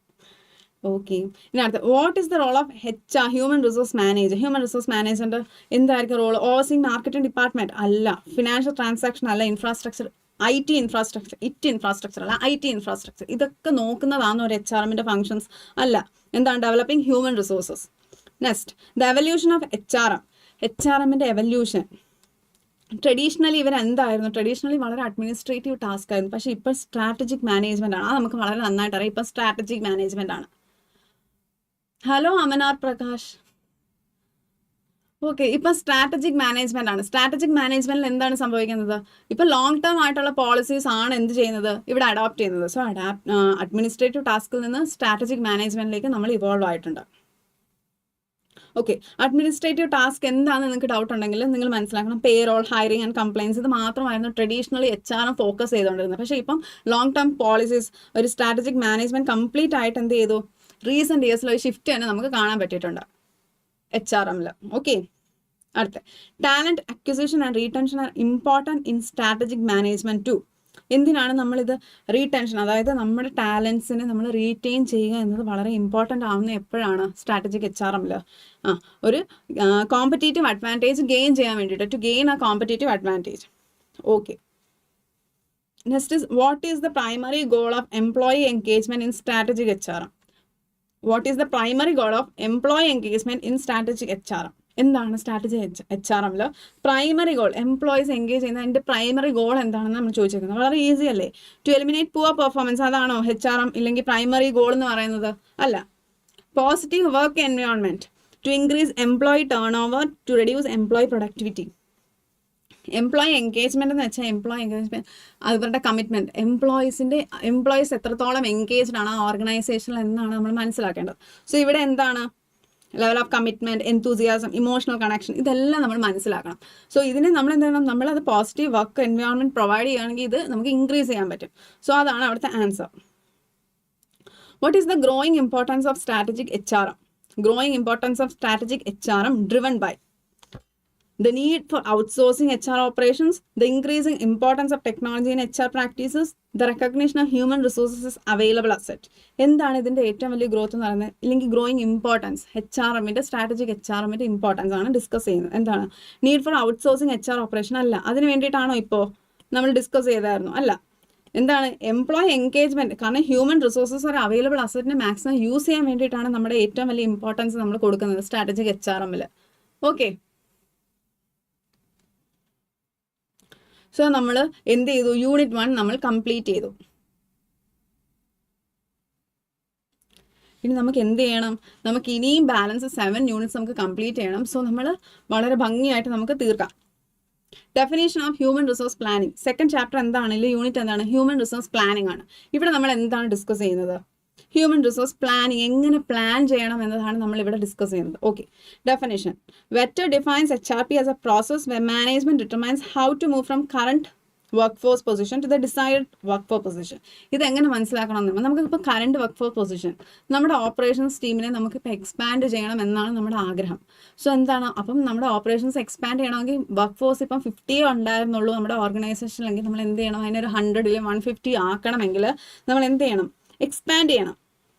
So work force പൊസിഷനെ നമ്മൾ എന്ത് ചെയ്യും, ഡിസൈഡ് വർക്ക് ഫോഴ്സ് പൊസിഷനെ നമ്മൾ കറണ്ട് വർക്ക് ഫോഴ്സ് എന്താണോ നമ്മുടെ കറണ്ട് വർക്ക് ഫോഴ്സ് പൊസിഷനിൽ നിന്ന് ഡിസൈഡ്. ഇപ്പം എനിക്ക് 100 എംപ്ലോയീസിൻ്റെ ആവശ്യമുണ്ട്, 50 എംപ്ലോയീസേ ഉള്ളൂ. അപ്പോൾ ഞാൻ എന്ത് ചെയ്യണം, ഇതിന് ഞാൻ ഇൻക്രീസ് ചെയ്യണം. അതിൻ്റെ കറണ്ട് ആയിട്ടുള്ള എൻ്റെ ആവശ്യം എന്താണ്, അല്ലെങ്കിൽ മാനേജ്മെൻറ്റിന് എന്താണോ ആവശ്യം അത് നമുക്ക് മനസ്സിലാക്കണം.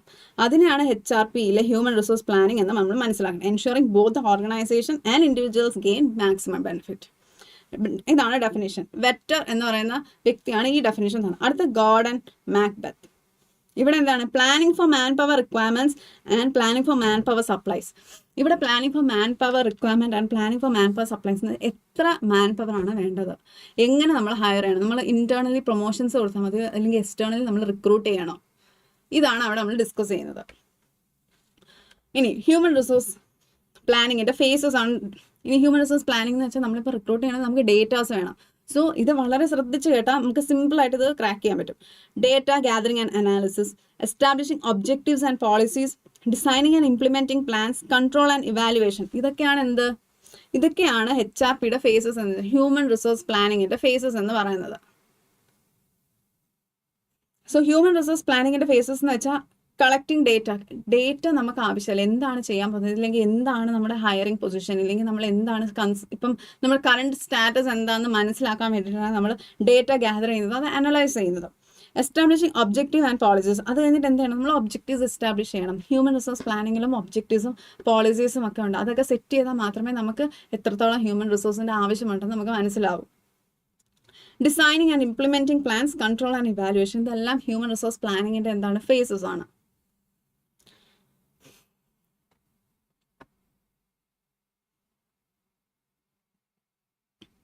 ഇനി അടുത്ത objectives of HRP. Human resource പ്ലാനിങ്ങിൻ്റെ ഒബ്ജക്റ്റീവ്സ് എന്താണ്? ഫോർകാസ്റ്റിംഗ് HR നീഡ്സ്, അതായത് ഹ്യൂമൻ റിസോഴ്സ് നീഡ്സ് നമുക്ക് നമ്മളിപ്പോൾ എക്സ്പാൻഡ് ചെയ്യുമ്പോൾ നമ്മുടെ ഓപ്പറേഷൻസ് എക്സ്പാൻഡ് ചെയ്യാൻ പോവുകയാണെങ്കിൽ നമുക്ക് എത്രത്തോളം ഹ്യൂമൻ റിസോഴ്സിൻ്റെ ആവശ്യമുണ്ട്. Managing change effectively, achieving organisational goals, promoting employees, efficient utilisation of human resources, ഇതൊക്കെ എന്താണ്, ഹ്യൂമൻ റിസോഴ്സ് പ്ലാനിങ്ങിൻ്റെ ഒബ്ജക്റ്റീവ്സ് ആണ്. ഓക്കെ, ഇനി features of HRP human resource planning. Well defined process, കാരണം എന്താ, ഈ ഒരു പ്രോസസ്സ് വളരെ വളരെ നീറ്റായിട്ടും വെൽ ഡിഫൈൻഡ് ആയിട്ടും പോകുന്ന ഒരു പ്രോസസ്സാണ്. ഓക്കെ, വളരെ ഭംഗിയായിട്ട് തന്നെ defined process, well defined process. Demand and supply management, അതെ, ഡിമാൻഡ് ആൻഡ് സപ്ലൈ, എന്താണ് ഡിമാൻഡ് ചെയ്യുന്നത്, എന്താണ് supply, balancing the need for man power and it's availability, എന്താണ് നമുക്ക് അവൈലബിൾ ആയിട്ടുള്ള മാൻ പവർ. ഓക്കെ, ഇത്ര മാൻ പവർ 50 മാൻ പവേഴ്സിനെ വെച്ച് നമുക്ക് ബാലൻസ് ചെയ്യാൻ പറ്റുമോ എന്നത് നമ്മൾ എന്ത് ചെയ്യണം, demand and supply management is very important. അടുത്ത വർക്ക് എൻവയോൺമെന്റ് ക്രിയേഷൻ. എന്താണ് work environment creation? Ensuring proper work place conditions. Work environment creation, work environment എന്ത് ചെയ്യണം, വളരെ പോസിറ്റീവ് ആയിരിക്കണം. ഇല്ലെങ്കിൽ എന്ത് സംഭവിക്കും, എഫിഷ്യൻസി ഓഫ് വർക്ക് ഫോഴ്സ് വളരെയധികം കുറയും. ഓക്കെ, അടുത്തത് മാൻ പവർ ഇൻവെൻട്രി മെയിൻ്റനൻസ്. ഇതൊക്കെ വളരെ സിമ്പിൾ ആയിട്ടൊരു കാര്യമാണ്. HRP ഹ്യൂമൻ റിസോഴ്സ് പ്ലാനിങ് അല്ലെങ്കിൽ ഹ്യൂമൻ റിസോഴ്സിനെ കുറിച്ച് ഒരു ഐഡിയ ഉണ്ടെങ്കിൽ നമുക്ക് വളരെ നീറ്റായിട്ട് തന്നെ നമുക്ക് മനസ്സിലാക്കാൻ പറ്റും. Okay, importance of human resource planning. Part of strategic planning, helping organizations plan for future personal needs, increase investments in HR and provide a foundation for personal functions. ഇതെന്താണ് സ്ട്രാറ്റജിക് പ്ലാനിംഗ് എന്ന് വെച്ചാൽ ലോങ് ടേം പ്ലാനിങ്ങിനെയാണ് സ്ട്രാറ്റജിക് പ്ലാനിംഗ് എന്ന് പറയുന്നത്. Help organisation plan for future personal needs. അതായത് personal എന്ന് വെച്ചാൽ എന്താണ്, work force. എത്രത്തോളം വർക്ക് ഫോഴ്സ് വേണമെന്ന് നമുക്ക് ഫ്യൂച്ചറിൽ ഓർഗനൈസ് ചെയ്യാൻ, അല്ലെങ്കിൽ ഓർഗനൈസേഷൻസ് ബിസിനസ്സിനെ എന്തെങ്കിലും ഹെൽപ്പ് ചെയ്യും, എത്രത്തോളം HR വർക്ക് ഫോഴ്സിൻ്റെ ആവശ്യമുണ്ട് എന്ന് ആര് ഡിസൈഡ് ചെയ്യും, ഹെൽപ്പ് ചെയ്യും. ഹ്യൂമൻ റിസോഴ്സ് പ്രോസസ്സ് അല്ലെങ്കിൽ ഹ്യൂമൻ റിസോഴ്സ് പ്ലാനിങ് നമ്മളെ ഒരുപാട് ഹെൽപ്പ് ചെയ്യും. It helps align talent management, creating a skilled workforce. അതെ, ടാലൻറ്റ് മാനേജ്മെൻറ്റ് എന്താണ് നമ്മുടെ ആവശ്യം, ടാലൻസിനെയാണല്ലോ നമ്മൾ ഹയർ ചെയ്യുന്നത്. So talent management helps align talent management, creating a skilled workforce. അതുകൊണ്ട് തന്നെ വർക്ക് ഫോഴ്സ് വളരെയധികം സ്കിൽഡ് ആയിരിക്കും. ഓക്കെ. ഇനി ബാരിയേഴ്സ്, എന്തൊക്കെയാണ് ഇതിൻ്റെ ബാരിയേഴ്സ്? HRP ഹ്യൂമൻ റിസോഴ്സ് പ്ലാനിങ്ങിൻ്റെ ബാരിയേഴ്സ് എന്താണെന്നാണ് ഡിസ്കസ് ചെയ്യുന്നത്. Lack of HR expertise. അതെ, ഒരുപാട് ഒട്ടും എക്സ്പീരിയൻസ് ഇല്ലാത്തൊരു HR എക്സ്പെർട്ടൈസ് അല്ലെങ്കിൽ ഹ്യൂമൻ റിസോഴ്സസ് ആണ് നമുക്ക് വരുന്നതെങ്കിൽ എന്ത് പറ്റും? മാനേജ്മെൻറ്റ് എന്ത് പറ്റും? HR പ്ലാൻസ് തന്നെ കംപ്ലീറ്റ് ആയിട്ട്, ഇല്ലെങ്കിൽ ഒരു ബോർഡർ ബിസിനസ്, വളരെ വലിയ ബിസിനസ് മാനേജ്മെൻറ്റ് ആണുള്ളത്, അതിൽ HRസിനൊന്നും ഇല്ലെങ്കിൽ എന്താ ഹ്യൂമൻ റിസോഴ്സ് എക്സ്പെർട്ടൈസ് എക്സ്പീരിയൻസ് വളരെ കുറവാണെങ്കിൽ അത് വളരെ ബാഡായിട്ട് തന്നെ അഫക്റ്റ് ചെയ്യും. ഓക്കെ, കോൺഫ്ലിക്റ്റിംഗ് ഇൻഫർമേഷൻ എന്ന് വെച്ചാൽ HR data may not align with financial or business data use for strategy. നമുക്ക് എപ്പോഴും സ്ട്രാറ്റജീസ് കാണും ബിസിനസ്സിന്, അത് എപ്പോഴും മനസ്സിലാക്കണം. ഈ സ്ട്രാറ്റജീസിൻ്റെ പോളിസീസുമായിട്ട് ഒത്തുപോയാൽ മാത്രമേ വർക്ക് ഫോഴ്സ് എഫിഷ്യൻ്റ് ആയിട്ട് വർക്ക് ചെയ്യൂ. സോ ഇൻ്റർമീഡിയറ്റ് ആയിട്ട് ഈ വർക്ക് ചെയ്യുന്ന ഹ്യൂമൻ റിസോഴ്സസ് വളരെ വീക്ക് ആണെങ്കിൽ എന്ത് സംഭവിക്കും? നമുക്ക് കിട്ടുന്ന റിസൾട്ട് വളരെയധികം മോശമായിരിക്കും. ഓക്കെ, അതാണ് conflict information. Short term versus long term needs. അതായത് ഇമ്മീഡിയറ്റ് വർക്ക് ഫോഴ്സ് നീഡ്സ് ആണോ അതോ ലോങ് ടേമിലേക്കാണോ അതോ ഷോർട്ട് ടേമിലേക്കാണോ നമുക്ക് വർക്ക് ഫോഴ്സിന് ആവശ്യം, എന്താണ് നമ്മുടെ നീഡ്സ് നമ്മൾ മനസ്സിലാക്കണം പ്ലാൻ ചെയ്യാൻ വേണ്ടിയിട്ട്. Quantitative and qualitative approach. എന്താണ് ക്വാണ്ടിറ്റേറ്റീവ് അപ്രോച്ച്? അതെ, ക്വാണ്ടിറ്റേറ്റീവ് എന്ന് വെച്ചാൽ നമുക്കറിയാം ക്വാണ്ടിറ്റി, എത്ര ആൾക്കാരെയാണ് നമുക്ക് ആവശ്യമെന്ന് നമ്മൾ മനസ്സിലാക്കും. ക്വാളിറ്റി എന്ന് വെച്ചാൽ ആ വർക്ക് ഫോഴ്സിൻ്റെ ക്വാളിറ്റി നമ്മൾ എൻഷുർ ചെയ്യണം. അതാണ് HRൻ്റെ ഏറ്റവും വലിയ ബാരിയർ എന്ന് പറയുന്നത്. ഇതിനെ ബാലൻസ് ചെയ്ത് കൊണ്ടുപോവുക. Non involvement of managers. അത് മാനേജ്മെൻറ്റ് വളരെ എഫിഷ്യൻ്റ് അല്ലെങ്കിൽ HR പോളിസീസ് ഇംപ്ലിമെൻറ്റ് ചെയ്യാൻ പറ്റുമോ? ഇല്ല. വർക്ക് ഫോഴ്സും അപ്പോൾ എന്താവും? വളരെ ഡൗൺ ആവും. സോ ഇവിടെ നോൺ ഇൻവോൾവ്മെൻറ്റ് ഓഫ് മാനേജേഴ്സും എന്താണ്? ഒരു ബാരിയർ ആണ്, അല്ലെങ്കിൽ ഒരു നെഗറ്റീവ്സ് ആണ്. ഓക്കെ, ഇനി അടുത്തത് പേഴ്സൺ ജോബ് ഫിറ്റ് ഓവർവ്യൂ. അടുത്ത് നമ്മൾ ഡിസ്കസ് ചെയ്യുന്നത് പേഴ്സൺ ജോബ് ഫിറ്റ് ഓവർവ്യൂ ആണ്. Okay, person job fit refers to the alignment of an individuals characters with a specific requirement of a job. അതെ, ഒരു ജോബ് റിക്വയർമെൻറ്റ് നമുക്ക് വന്നിട്ടുണ്ട്. ഇത് പേഴ്സണലി ഇല്ലെങ്കിൽ ആ ഒരു വ്യക്തിയുടെ ക്യാരക്ടറിസ്റ്റിക്സും ആയിട്ട് ഒത്തുപോകുമോ എന്ന് മനസ്സിലാക്കാൻ വേണ്ടിയിട്ടാണ് പേഴ്സൺ ജോബ് ഫിറ്റ് ഓവർവ്യൂ നമ്മൾ ചെയ്യുന്നത്. അതാണ് എന്ത്? Person job fit overview. Okay, so sub components of PJ fit ഇല്ലെങ്കിൽ പേഴ്സൺസ് ജോബ് ഫിറ്റിനെ നമ്മൾ എന്തെന്ന് പറയും? PJ ഫിറ്റ് എന്നാണ് പറയുന്നത്. Okay, so person role fit, PR fit, fit between individual skills and the jobs role. Person team fit, compatibility with team dynamics. എന്ന് വെച്ചാൽ എന്താ? പേഴ്സൺ ടീം ഫിറ്റ്, പേഴ്സണും റോളുമായിട്ട് ആദ്യം ഒത്തുപോകണം, പേഴ്സണും ടീമുമായിട്ടും പിന്നെ ഒത്തുപോകണം. അതായത് ആ ഒരു ഇൻഡിവിജ്വൽ ആ ഒരു ടീമുമായിട്ടും ആ ഒരു റോളുമായിട്ടും ഒത്തുപോകണം. പേഴ്സൺ ആ ഒരു ഓർഗനൈസേഷനുമായിട്ട് ഒത്തുപോകണം. ആ പേഴ്സൺ ടു പേഴ്സൺ, അതായത് ഇൻഡിവിജ്വൽ ടു ഇൻഡിവിജ്വൽ, അടുത്ത ഇൻഡിവിജ്വലിലെ കൊളീഗ്സുമായിട്ട് എന്ത് ചെയ്യണം? വളരെ ഓക്കെ ആയിരിക്കണം. എന്നാൽ മാത്രമേ എന്ത് ചെയ്യൂ? സ്കിൽഡ് ആവുന്നതല്ല, ആ ഒരു ഓർഗനൈസേഷൻ്റെ ഒബ്ജക്റ്റീവ്സുമായിട്ട് ഓക്കെ ആവത്തുള്ളൂ. Okay,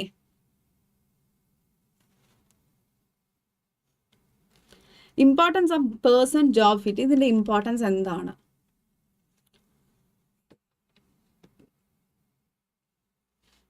predicts job performance, increases engagement. അതെ, ജോബ് പെർഫോമൻസസ് നമുക്ക് എന്ത് ചെയ്യണം? പ്രെഡിക്റ്റ് ചെയ്യാൻ പറ്റും.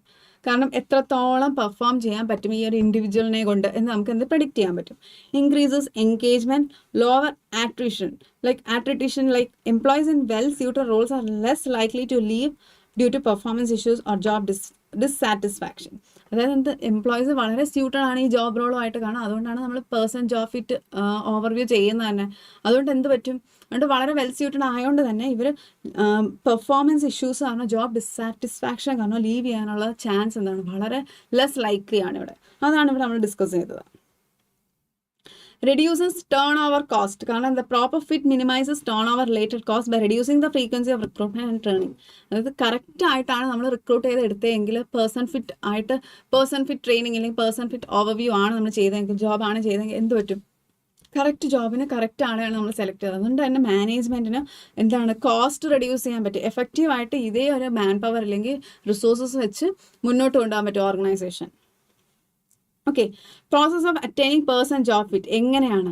ഒന്ന് ജോബ് അനാലിസിസ്. ആ ജോബ് എന്താണെന്ന് നമ്മൾ മനസ്സിലാക്കും. HR എന്താക്കും? ജോബ് അനാലിസിസ്, അതിന് എന്തൊക്കെ സ്കിൽസ് റിക്വയർമെൻറ്റ്സ് ആണ് വേണ്ടതെന്ന് മനസ്സിലാക്കും. അതിന് അസസ്മെൻറ്റ് ടൂൾസ് യൂസ് ചെയ്തിട്ട് നമ്മൾ സെലക്ട് ചെയ്യും, കണ്ടിന്യൂസ് മോണിറ്റർ ചെയ്യും. എന്ത് HR അല്ലെങ്കിൽ ഹ്യൂമൻ റിസോഴ്സ് വർക്ക് ഫോഴ്സിൻ്റെ കണ്ടിന്യൂസ് ആയിട്ട് മോണിറ്ററിങ് നടക്കുമ്പോൾ നമുക്ക് എന്ത് സംഭവിക്കും? ഇങ്ങനെയാണ് ഒരു പേഴ്സൺ ജോബ് ഫിറ്റ് ആയിട്ടുള്ള, അതായത് ആ പേഴ്സണും ആ ജോബുമായിട്ട് ഫിറ്റ് ആവുന്നു എന്നതാണ് ഈ കോൺസെപ്റ്റ്. അതിൻ്റെ പ്രോസസ്സാണ് നമ്മളിവിടെ ഡിസ്കസ് ചെയ്തത്. ഓക്കെ,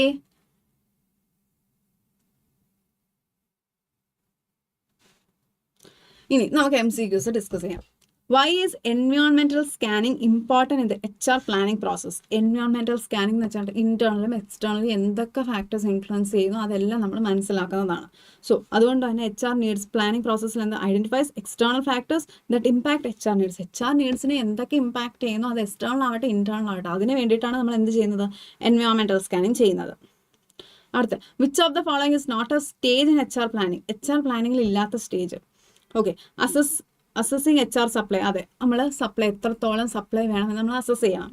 എൻവയോൺമെൻറ്റൽ സ്കാനിങ്, അത് നമ്മൾ വളരെ ഭംഗിയായിട്ട് തന്നെ നമ്മൾ മനസ്സിലാക്കണം. Environmental scanning external and internal. So next gap analysis. അതെന്താണ്? കറണ്ട് വർക്ക് ഫോഴ്സും ഫ്യൂച്ചർ വർക്ക് ഫോഴ്സും തമ്മിലുള്ള നീഡ്സ് നമ്മൾ മനസ്സിലാക്കണം. ഇത് തമ്മിലുള്ള ഗ്യാപ്പ് അനലൈസ് ആണ്. കറണ്ട് നമുക്ക് 50 വർക്ക് ഫോഴ്സ് ഉണ്ട്, ഫ്യൂച്ചറിൽ 100 വർക്ക് ഫോഴ്സ് ഉണ്ട്. അപ്പോൾ ആ ഗ്യാപ്പ് നമ്മൾ എന്താണ് എപ്പോഴും അനലൈസ് ചെയ്യണം. So it's also A part of HR planning process. അപ്പം അല്ലാത്തത് എന്താണ്? ബഡ്ജറ്റ് അലോക്കേഷൻ ആണ് ഇതിലല്ലാതെ വരുന്നത്. ഓക്കെ, ബഡ്ജറ്റ് അലോക്കേഷൻ ആണ് എന്ത് പറ്റുന്നത്? ബഡ്ജറ്റ് അലോക്കേഷൻ ഇതിലൊരു സ്റ്റേജ് അല്ല. Next, which are the following is A benefit of effective HRP? Benefit of effective, വളരെ HRP അല്ലെങ്കിൽ ഹ്യൂമൻ റിസോഴ്സ് പ്ലാനിങ് വളരെ എഫക്റ്റീവ് ആയിട്ടാണ് പോകുന്നതെങ്കിൽ അതിൻ്റെ എന്താണ്, അതിൻ്റെ ബെനിഫിറ്റ് എന്താണ് എന്നാണ് നമ്മൾ ഡിസ്കസ് ചെയ്യുന്നത്. Limits employee engagement initiative. എന്താ HR എന്ന് പറയുന്നത്? എംപ്ലോയി എൻഗേജ്മെന്റിനെ ലിമിറ്റ് ചെയ്യുന്നതാണോ? അല്ല, തെറ്റാണത്. എൻഷുറിങ് ഓവർ സ്റ്റാഫിങ്, എല്ലാ ഡിപ്പാർട്ട്മെന്റിലും ഓവർ സ്റ്റാഫിങ് എൻഷുർ ചെയ്യുമോ? നെവർ, അതും തെറ്റാണ്. Increases the cost of training programme? No. Reduces the risk of talent shortages. Talent shortage, അതായത് ടാലൻസ് എല്ലാം നമ്മുടെ കമ്പനിയിൽ നിന്ന് പോകുന്നു ഇല്ലയോ എന്നത് എന്താണ്? അത് റെഡ്യൂസ് ചെയ്യും. ഒരുപാട് പേര് പോവോ? ഇല്ല. അതുകൊണ്ടാണ് നമ്മൾ അവിടെ എന്ത് ചെയ്യുന്നത്? പേഴ്സൺ ടു ജോബ് ഫിറ്റ് എന്ന് പറയുന്ന ഓവർവ്യൂ ഒക്കെ ചെയ്ത് നമ്മൾ ആൾക്കാരെ എടുക്കുന്നത്. Okay, next, what does person job fit focus on? എന്താണ്? Alignment between individual value and organisation mission? No. ഇവിടെ കൂടുതൽ നോക്കുന്നതെന്ന് വെച്ചാൽ the compatibility between an individual's knowledge, skills, abilities, competencies and the job requirement. അതായത് ഒരു വ്യക്തിക്ക് എന്തൊക്കെയാണോ കഴിവുകളുള്ളത് അത് ആ ജോബുമായിട്ട് ഒത്തുപോകുന്നു എന്നതാണ്, കോമ്പാറ്റബിൾ ആണോ എന്നാണ് നമ്മൾ എവിടെ ചെയ്യുന്നത്? പേഴ്സൺ ജോബ് ഫിറ്റ് കൂടുതലും ഫോക്കസ് ചെയ്യുന്നത്. Okay, okay. Next, what is the primary purpose of human resource planning? Human resource planning the primary purpose എന്താണ്?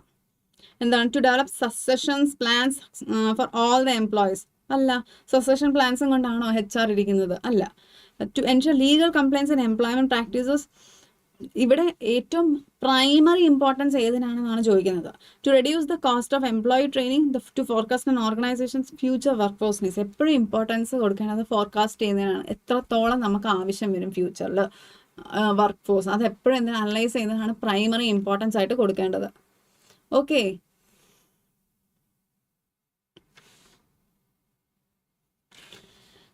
അടുത്ത യൂണിറ്റ് 2 നമ്മൾ ഭംഗിയായിട്ട് തീർത്തിട്ടുണ്ട്. എന്തെങ്കിലും യൂണിറ്റ് 2ൽ ഡൗട്ട് ഉണ്ടെങ്കിൽ നിങ്ങൾക്ക് ചോദിക്കാം കേട്ടോ.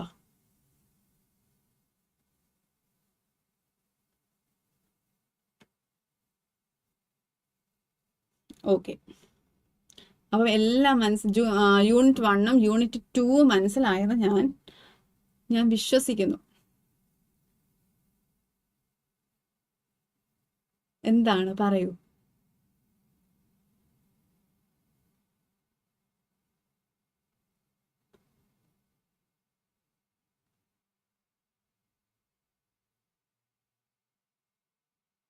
ഓക്കെ, ഇനി അടുത്തത് യൂണിറ്റ് 3 ജോബ് അനാലിസിസ്.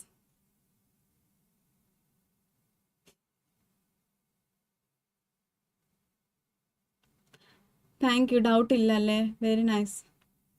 ഇനി അടുത്തത് യൂണിറ്റ് 3 ആണ് നമ്മൾ പഠിക്കുന്നത്.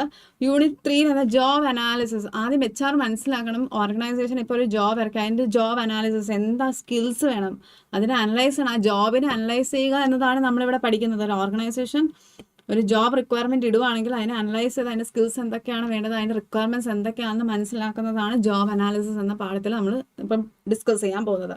ഓക്കെ, സോ യൂണിറ്റ് 3 എന്ന് പറയുന്നത് എന്താണ്? Job analysis.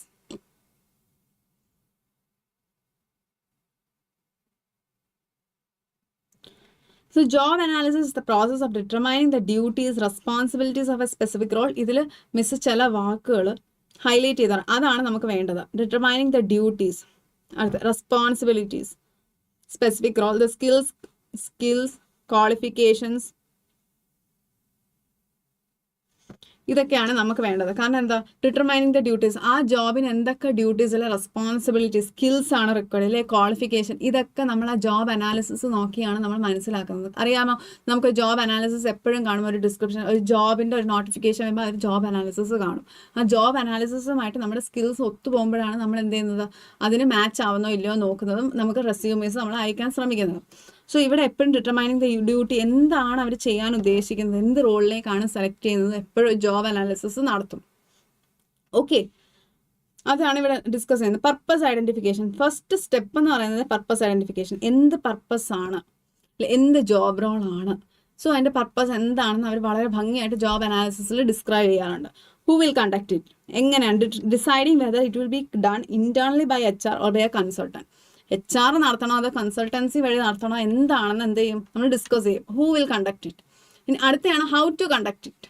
മെത്തേഡ്സ്, അതായത് കണ്ടക്ടിങ് അനാലിസിസ്, സർവീസ്, ഇൻ്റർവ്യൂസ്, ഇല്ലെങ്കിൽ ഓഫ്ലൈൻ ഇൻ്റർവ്യൂസ്, ഓൺലൈൻ ഇൻ്റർവ്യൂസ്, എങ്ങനെ നടത്തണം എന്ന് നമ്മൾ എന്ത് ചെയ്യും, നമ്മൾ ഡിസ്കസ് ചെയ്യും. How to conduct it. അത് കഴിഞ്ഞിട്ട് നമ്മൾ ഡേറ്റാസ് കളക്ട് ചെയ്യും. Gathering details like skills, qualification, duties, working conditions.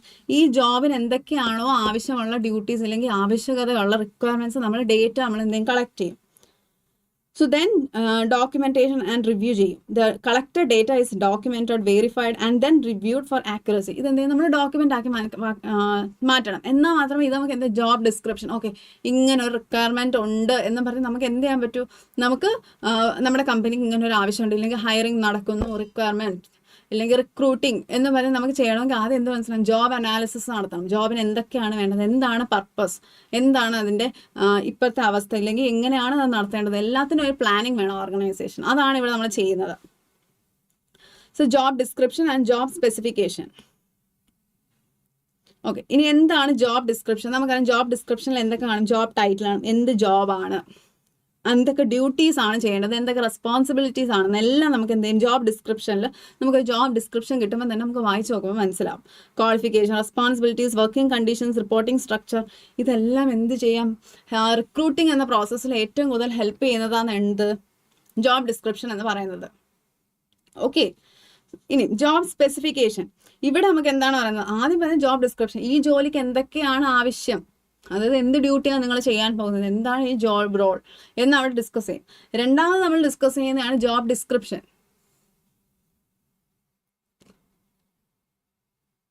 അടുത്ത നമ്മൾ ഡിസ്കസ് ചെയ്യുന്ന എന്താണ്, എന്താണ് ജോബ് സ്പെസിഫിക്കേഷൻ. ജോബ് സ്പെസിഫിക്കേഷൻ എന്ന് പറയും എന്ത് സ്കിൽസ് ആണ് നിങ്ങൾക്ക് വേണ്ടത്, എത്രത്തോളം വർഷത്തെ എക്സ്പീരിയൻസ് ആണ് നിങ്ങൾക്ക് വേണ്ടതെന്ന് ജോബ് സ്പെസിഫൈ ആയിട്ട് അവർ പറയും. Job specification, qualifications, experience, other personal traits required. ഒരു റോളിന് എന്തൊക്കെ പേഴ്സണൽ ട്രേറ്റ്സ്, നിങ്ങൾക്ക് എന്തൊക്കെ ഞങ്ങൾക്ക് ഇങ്ങനത്തെ ക്യാരക്ടറിസ്റ്റിക്സ് ആണ് ആവശ്യം എന്നൊരു കമ്പനി പറയുന്നത് ശ്രദ്ധിച്ചിട്ടില്ലേ, അതാണ് ജോബ് സ്പെസിഫിക്കേഷൻ. സോ ഇതാണ് ജോബ് ഡിസ്ക്രിപ്ഷൻ, ജോബ് സ്പെസിഫിക്കേഷൻ. ഇനി ജോബ് എൻറിച്ച്മെന്റ്. എന്താണ് ജോബ് എൻറിച്ച്മെന്റ്? ജോബ് എൻറിച്ച്മെൻറ്റും ഉണ്ട്, ജോബ് എൻലാർജ്മെൻറ്റും ഉണ്ട്. ഇത് രണ്ടും മാറിപ്പോകരുത്. എൻറിച്ച്മെൻറ്റ് എന്ന് വെച്ചാൽ നമുക്ക് റെസ്പോൺസിബിലിറ്റീസ് കൂടിക്കൊണ്ടേയിരിക്കും. ഒരുപാട് വെറൈറ്റി ഓഫ് ടാസ്ക് ആണ് നമ്മൾ ചെയ്യുന്നത്. ഒരേ ടാസ്ക് അല്ല, വെറൈറ്റി ഓഫ് ടാസ്ക്. അതായത് മിസ് ഇപ്പോൾ ഒരു ടാസ്ക് ചെയ്യുന്നു, അതുമായിട്ട് ഒരു ബന്ധമില്ലാത്ത അടുത്ത ടാസ്ക്കാണ് അടുത്ത് ചെയ്യാൻ പോകുന്നത്. സോ ടാസ്കുകൾ ഇങ്ങനെ വളരെ വെറൈറ്റി ആയിട്ട് പോകുമ്പോൾ അതിനെ നമുക്ക് ജോബ് എൻറിച്ച്മെൻറ്റ് എന്ന് പറയണം. ഇനി ജോബ് എൻലാർജ്മെൻറ്റ് എന്ന് പറയുമ്പോൾ എന്താണ്, കണ്ടോ ഇവിടെ ജോബ് എൻലാർജ്മെന്റ് കണ്ടോ, more task of similar nature, വളരെ സിമിലർ ആയിട്ടുള്ള നേച്ചറിലെ വർക്കാണ് വരുന്നെങ്കിൽ അതെന്ത് ജോബ് എൻലാർജ്മെന്റ് ആണ്. പക്ഷെ ജോബ് എൻറിച്ച്മെന്റിൽ എന്താണ് വരുന്നത്? ജോബ് എൻറിച്ച്മെന്റിൽ ഡിഫറെന്റ് വെറൈറ്റി ഓഫ് ടാസ്ക് ആണ് നമ്മൾ ഡിസ്കസ് ചെയ്യുന്നത്. ഓക്കെ, മനസ്സിലായല്ലോ അല്ലേ? സോ അവിടെ നമ്മൾ സ്കിൽ ഡെവലപ്മെന്റ് അതാണ് കൂടുതലും ഫോക്കസ് ചെയ്യുന്നത്. കാരണം ഡിഫറെന്റ് ടൈപ്സ് ഓഫ് സ്കിൽസ് ആണ് നമുക്ക് അവിടെ കിട്ടുന്നത്. ഇവിടെ ജോബ് എൻലാർജ്മെന്റിൽ ഡിഫറെന്റ് ടൈപ്സ് ഓഫ് സ്കിൽ അല്ല നമ്മൾ യൂസ് ചെയ്യുന്നത്. ഇവിടെ എന്ന് വെച്ചാൽ സെയിം നേച്ചറിലുള്ള എന്താണ്, സെയിം വളരെ സിമിലർ ആയിട്ടുള്ള നേച്ചറിലുള്ള സ്കിൽസ് ആണ് നമ്മൾ ഇവിടെ യൂസ് ചെയ്യുന്നത്. സോ അപ്പൊ എന്ത് പറയണം? റെസ്പോൺസിബിലിറ്റി ആണ് ഇൻക്രീസ് ചെയ്യുന്നത്. നേരത്തെ ജോബ് എൻറിച്ച്മെന്റിൽ റെസ്പോൺസിബിലിറ്റീസ് ആണ് ഇൻക്രീസ് ചെയ്യുന്നത്. കാരണം വെറൈറ്റി ഓഫ് ടാസ്ക് ആണ്. സോ അതിന് വെർട്ടിക്കൽ ഡയമെൻഷനിലാണ് അത് പോകുന്നത്. ഏത് ഡയറക്ഷനാണ്? വെർട്ടിക്കൽ. ഇത് ഹൊറിസോണ്ടൽ എക്സ്പാൻഷൻ ആണെന്നാണ് പറയേണ്ടത്. കാരണം എന്താണ്? ജോബ് എൻറിച്ച്മെന്റ് അല്ലെങ്കിൽ എൻലാർജ്മെന്റ് എന്ന് പറയുന്നത് നമ്മൾ similar type of nature of jobs ആണ് ഇവിടെ എന്ത് ചെയ്യുന്നത്, നമ്മൾ അസൈൻ ചെയ്ത് കൊടുക്കുന്നത്. So this is vertical, sorry not vertical, it's horizontal expansion. Okay, ഇതാണ് horizontal expansion, vertical expansion, job enlargement and job enrichment. ഇത് തിരിഞ്ഞു പോകരുത്. അടുത്ത ജോബ് റൊട്ടേഷൻ. ജോബ് റൊട്ടേഷൻ നമുക്കറിയാം, ഓരോ ജോബ്, അതായത് ഒരു ഓർഗനൈസേഷനിൽ സ്പെസിഫിക് ടൈമിൽ എന്താണ്, ഒരാളെ നമുക്ക് കാഷ്യറായിട്ട് ഇരുത്താൻ പറ്റും. അടുത്തത് അയാളെ തന്നെ നമുക്ക് വേറെ ഡിപ്പാർട്ട്മെന്റിലേക്ക് ഇടും. ഇത് ജോബ്, അയാളുടെ ജോബ് നമ്മൾ റൊട്ടേറ്റ് ചെയ്തുകൊണ്ടേയിരിക്കും. അതാണ് ജോബ് റൊട്ടേഷൻ എന്ന് പറയുന്നത്. Job rotation moving employees between different jobs or task at regular intervals. അപ്പോൾ ഒരു 1 month 2 month അയാൾ ഒരു പൊസിഷനിലിരിക്കും. നമ്മൾ അയാളെ ഇങ്ങനെ റൊട്ടേറ്റ് ചെയ്തിട്ട് ഓരോ വർക്കും, അതായത് നാളെ ഇപ്പം ഒരു എംപ്ലോയിയുടെ ആബ്സെൻറ്റീസ് ഉണ്ടെങ്കിൽ പോലും നമുക്ക് എന്ത് ചെയ്യാൻ പറ്റും, അതിനെ നമുക്ക് ഓവർകം ചെയ്യാൻ പറ്റും. കാരണം ബാക്കി ടാസ്ക് എല്ലാവരും ഒരുപോലെ തന്നെ പഠിച്ചു വെച്ചിരിക്കും. ഓക്കെ. സോ ജോബ് റൊട്ടേഷൻ വരുമ്പോൾ തന്നെ എന്താണ് അതിൻ്റെ objectives?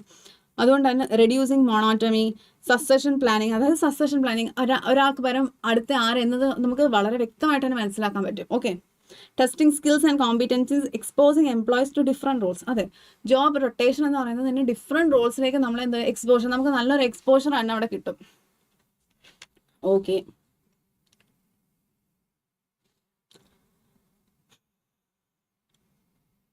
Benefits of job rotation: increases job satisfaction, improves identification of suitable candidates for various roles, motivates employee, helps with talent development. ഇതൊക്കെ വളരെ സിമ്പിൾ ആയിട്ടുള്ള ജോബ് റൊട്ടേഷൻ ബെനിഫിറ്റ്സ് ആണ്. ബെനിഫിറ്റ്സ് എന്ന് പറയുമ്പോൾ ജോബ് റൊട്ടേറ്റ് ചെയ്യുമ്പം സ്കിൽസ് എന്തായാലും ഡെവലപ്പ് ചെയ്യും, various skills develop ചെയ്യാൻ പറ്റും. ജോബ് സാറ്റിസ്ഫാക്ഷൻ, ഓരോ ഏത് സ്കിൽഡ് എംപ്ലോയിക്ക് ഏതിലാണ് ഏറ്റവും നല്ല കഴിവില്ല സ്കിൽ ഉള്ളതെന്ന് നമുക്ക് എന്ത് ചെയ്യും, നമുക്കത് മനസ്സിലാക്കാൻ പറ്റും. ഓക്കെ, ശരി. So summary of key points. Human resource planning നമ്മൾ ഡിസ്കസ് ചെയ്യുന്നത് എന്താണ് ഹ്യൂമൻ റിസോഴ്സ് പ്ലാനിങ് എന്ന് പറയുന്നത്. Job analysis, job description, job specifications നമ്മൾ ഡിസ്കസ് ചെയ്തായിരുന്നു, ഓർമ്മയുണ്ടോ? ജോബ് അനാലിസിസ് എന്താണ്, ജോബിന് വേണ്ട അനാലിസിസ്, അതിൻ്റെ ഡിസ്ക്രിപ്ഷൻ കൊടുക്കും. Specifications like qualifications, skills required, അതൊക്കെ അവിടെയാണ് കൊടുക്കുന്നത്. ജോബ് ഡിസ്ക്രിപ്ഷൻ എന്താണ് ജോബ് എന്നാണ് അവിടെ പറയുന്നത്. ഇനി ജോബ് എൻറിച്ച്മെന്റ്, ജോബ് എൻലാർജ്മെന്റ്, ഇത് രണ്ടും കൺഫ്യൂസ്ഡ് ആവരുതെന്ന് പറഞ്ഞ് ഒന്ന് വെർട്ടിക്കൽ ആണ്, ഒന്ന് ഹൊറിസോണ്ടൽ എക്സ്പാൻഷൻ ആണ്. ഓക്കെ. അടുത്ത ജോബ് റൊട്ടേഷൻ. ഇതാണ് 3rd യൂണിറ്റിൽ നമുക്ക് സമ്മറൈസ് ചെയ്ത് നല്ല ഭംഗിയായിട്ട്, വളരെ സിമ്പിളാണ് ജോബ് അനാലിസിസ് ഒക്കെ പഠിക്കാൻ, ഒരുപാട് ബുദ്ധിമുട്ടേണ്ട ആവശ്യമൊന്നുമില്ല. ഓക്കെ. ഇനി ജോബ് സ്പെസിഫിക്കേഷൻ ഔട്ട്ലൈൻസ്. ഇനി നമ്മൾ ഡിസ്കസ് ചെയ്യാൻ പോകുന്ന MCQs ആണ്. ഈ സമ്മറി നിങ്ങൾ എന്താ റീഡ് ചെയ്താൽ തന്നെ നിങ്ങൾക്ക് എന്ത് ചെയ്യാൻ പറ്റും, 4 into 5 മാർക്സിൻ്റെ ക്വസ്റ്റൻസ് നമുക്ക് അറ്റൻഡ് ചെയ്യാൻ പറ്റും. Okay. Job specification outlines which of the following. Job specification അവിടെ നമുക്ക് എന്താണ്, നമ്മുടെ knowledge, skills and other characteristics, അതല്ലേ നമ്മൾ ഡിസ്കസ് ചെയ്യുന്നത് ജോബ് സ്പെസിഫിക്കേഷനിൽ. So that's the right answer. അല്ലാണ്ട് കമ്പനി പോളിസീസ് എവിടെ പറയുന്നത്, ജോബ് ഡിസ്ക്രിപ്ഷനിലാണ്. എന്താണ് പോളിസീസ്, എങ്ങനെയാണ് റിപ്പോർട്ടിംഗ് ടൈം, അതെല്ലാം ഇവിടെ പറയും, ജോബ് ഡിസ്ക്രിപ്ഷനിൽ പറയും. ഓർഗനൈസേഷൻ സ്ട്രക്ചർ ആവട്ടെ, ജോബ് ടൈറ്റിൽ ആൻഡ് ഡിപ്പാർട്ട്മെന്റ്, ഇതെല്ലാം എവിടെയാണ് പറയുന്നത്, ജോബ് ഡിസ്ക്രിപ്ഷനിലാണ് ഡിസ്കസ് ചെയ്യുന്നത്. Next, what is the focus of job enrichment. Job enrichment എന്താണ്, അതിന്റെ ഫോക്കസ് എന്താണ്? Enhancing the depth and complexity of a job. കണ്ടോ, എന്താണ് എൻറിച്ച്മെന്റ്? ജോബ് എൻറിച്ച്മെന്റ് എന്ന് പറഞ്ഞാൽ എന്താണ്, റെസ്പോൺസിബിലിറ്റീസ് ആണ് കൂടുന്നത്. സോ എന്താണ്, enhancing the depth and complexity, ജോബിന്റെ കോംപ്ലക്സിറ്റി ആണ് കൂടുന്നത്. കാരണം അവിടെ സിമിലർ നേച്ചർ അല്ല, different types of nature of jobs ആണ് നമ്മൾ ചെയ്യുന്നത്. Which of the following components is included in a job description? Job description, job specification വേറെ, job description വേറെ. Job descriptionൽ എന്തായിരിക്കും പറയുന്നത്? Essential duties and responsibilities. അതെ, എന്താണ് essential duties? കറക്റ്റ് ഡ്യൂട്ടീസ് എന്തൊക്കെയാണ് റെസ്പോൺസിബിലിറ്റീസ് എന്ന് നമ്മൾ എവിടെ ഡിസ്കസ് ചെയ്യും? ജോബ് ഡിസ്ക്രിപ്ഷനിലാണ് ഡിസ്കസ് ചെയ്യുന്നത്.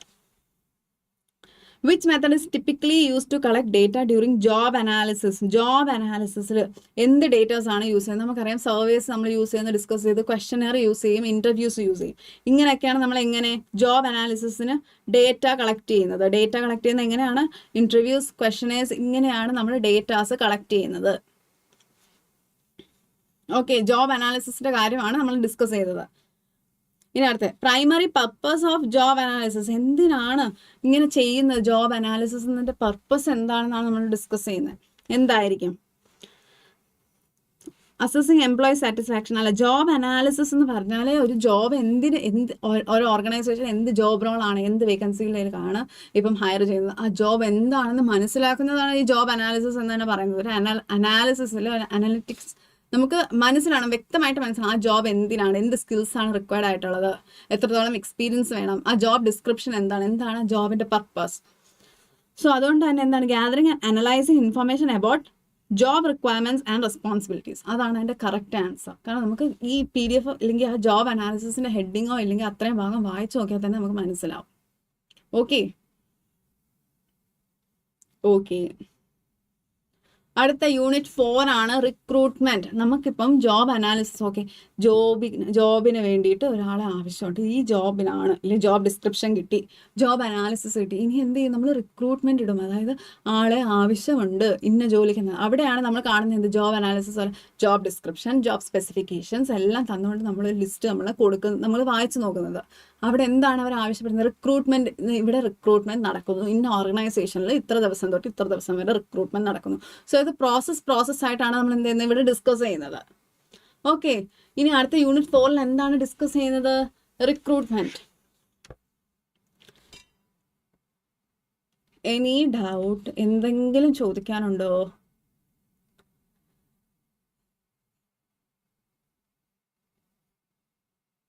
ഓക്കെ. അപ്പൊ റിക്രൂട്ട്മെന്റ് ആദ്യം തന്നെ ഞാൻ പറഞ്ഞു തന്നല്ലോ. റിക്രൂട്ട്മെന്റ് എന്ന് വെച്ചാൽ എന്താ? ഇനി ആളെ ആവശ്യമുണ്ട് എന്നൊരു പോസ്റ്റർ ഇടാൻ പോകുന്നതാണ് സത്യത്തിൽ റിക്രൂട്ട്മെന്റ് എന്ന് പറയുന്നത്. അത് കഴിഞ്ഞിട്ടാണ് ഹയറിംഗ് നടക്കുന്നത്. Okay. So this is recruitment process. Recruitment is the process of identifying, screening, shortlisting and hiring candidates to fill vacancies in an organization. ഒരു ഓർഗനൈസേഷനിൽ എന്താണ് നമുക്ക് ഹയർ ചെയ്യണമെങ്കിൽ നമുക്ക് ഇത്ര ആൾക്കാരെങ്കിലും സെലക്ട് ചെയ്യണം. നമുക്കൊരു 50 പേരെ വേണമെങ്കിൽ കറക്റ്റ് 50 പേരെ മാത്രം നമ്മൾ സെലക്ട് ചെയ്തില്ലെങ്കിൽ ഓക്കെ 50 റെസ്യൂമീസ് വന്നു ഇനി നമ്മളെ സ്വീകരിക്കത്തില്ല എന്ന് പറയാൻ പറ്റില്ല. നമ്മളൊരു 150 200 റെസ്യൂമീസ് എങ്കിലും എന്ത് ചെയ്യും?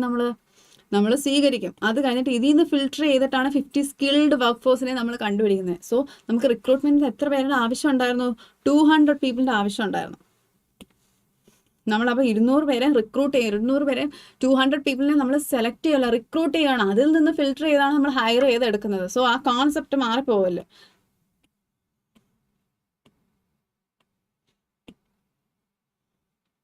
ഓക്കെ. അടുത്ത nature and purpose of recruitment എന്താണ്? Recruitment helps in identifying resource requirement, increasing candidate pool എന്ന് പറഞ്ഞാൽ ഒരുപാട് കാൻഡിഡേറ്റ്സ് നമുക്ക് എന്ത് ചെയ്യും?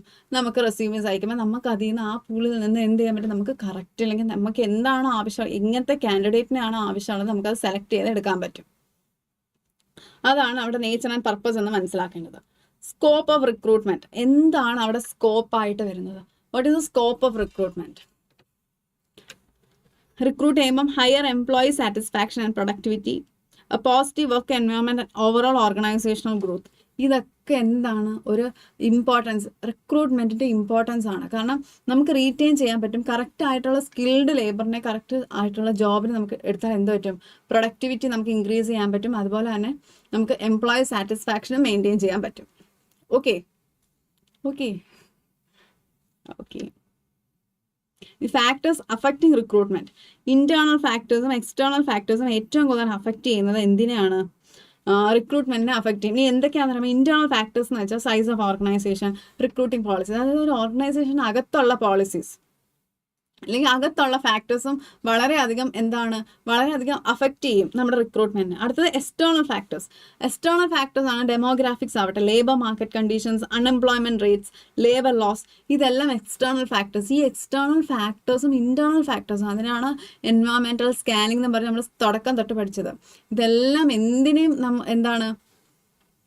അഫക്റ്റ് ചെയ്യും, റിക്രൂട്ട്മെന്റിനെ അഫക്റ്റ് ചെയ്യും.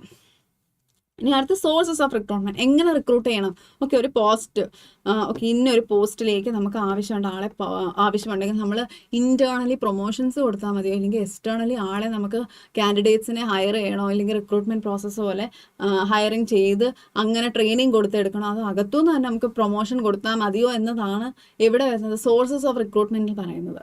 അവിടെ അപ്പം ഇന്റേണൽ സോഴ്സസും എക്സ്റ്റേണൽ സോഴ്സസും. It's very easy. External sources നമ്മൾ അഡ്വർടൈസ്മെന്റ് കൊടുക്കും, അവിടെ നമ്മൾ എന്ത് ചെയ്യും, നമുക്ക് കാൻഡിഡേറ്റ്സ് പൂൾ ക്രിയേറ്റ് ചെയ്യാൻ പറ്റും, അവിടെ നമുക്ക് സെലക്ട് ചെയ്യാൻ പറ്റും.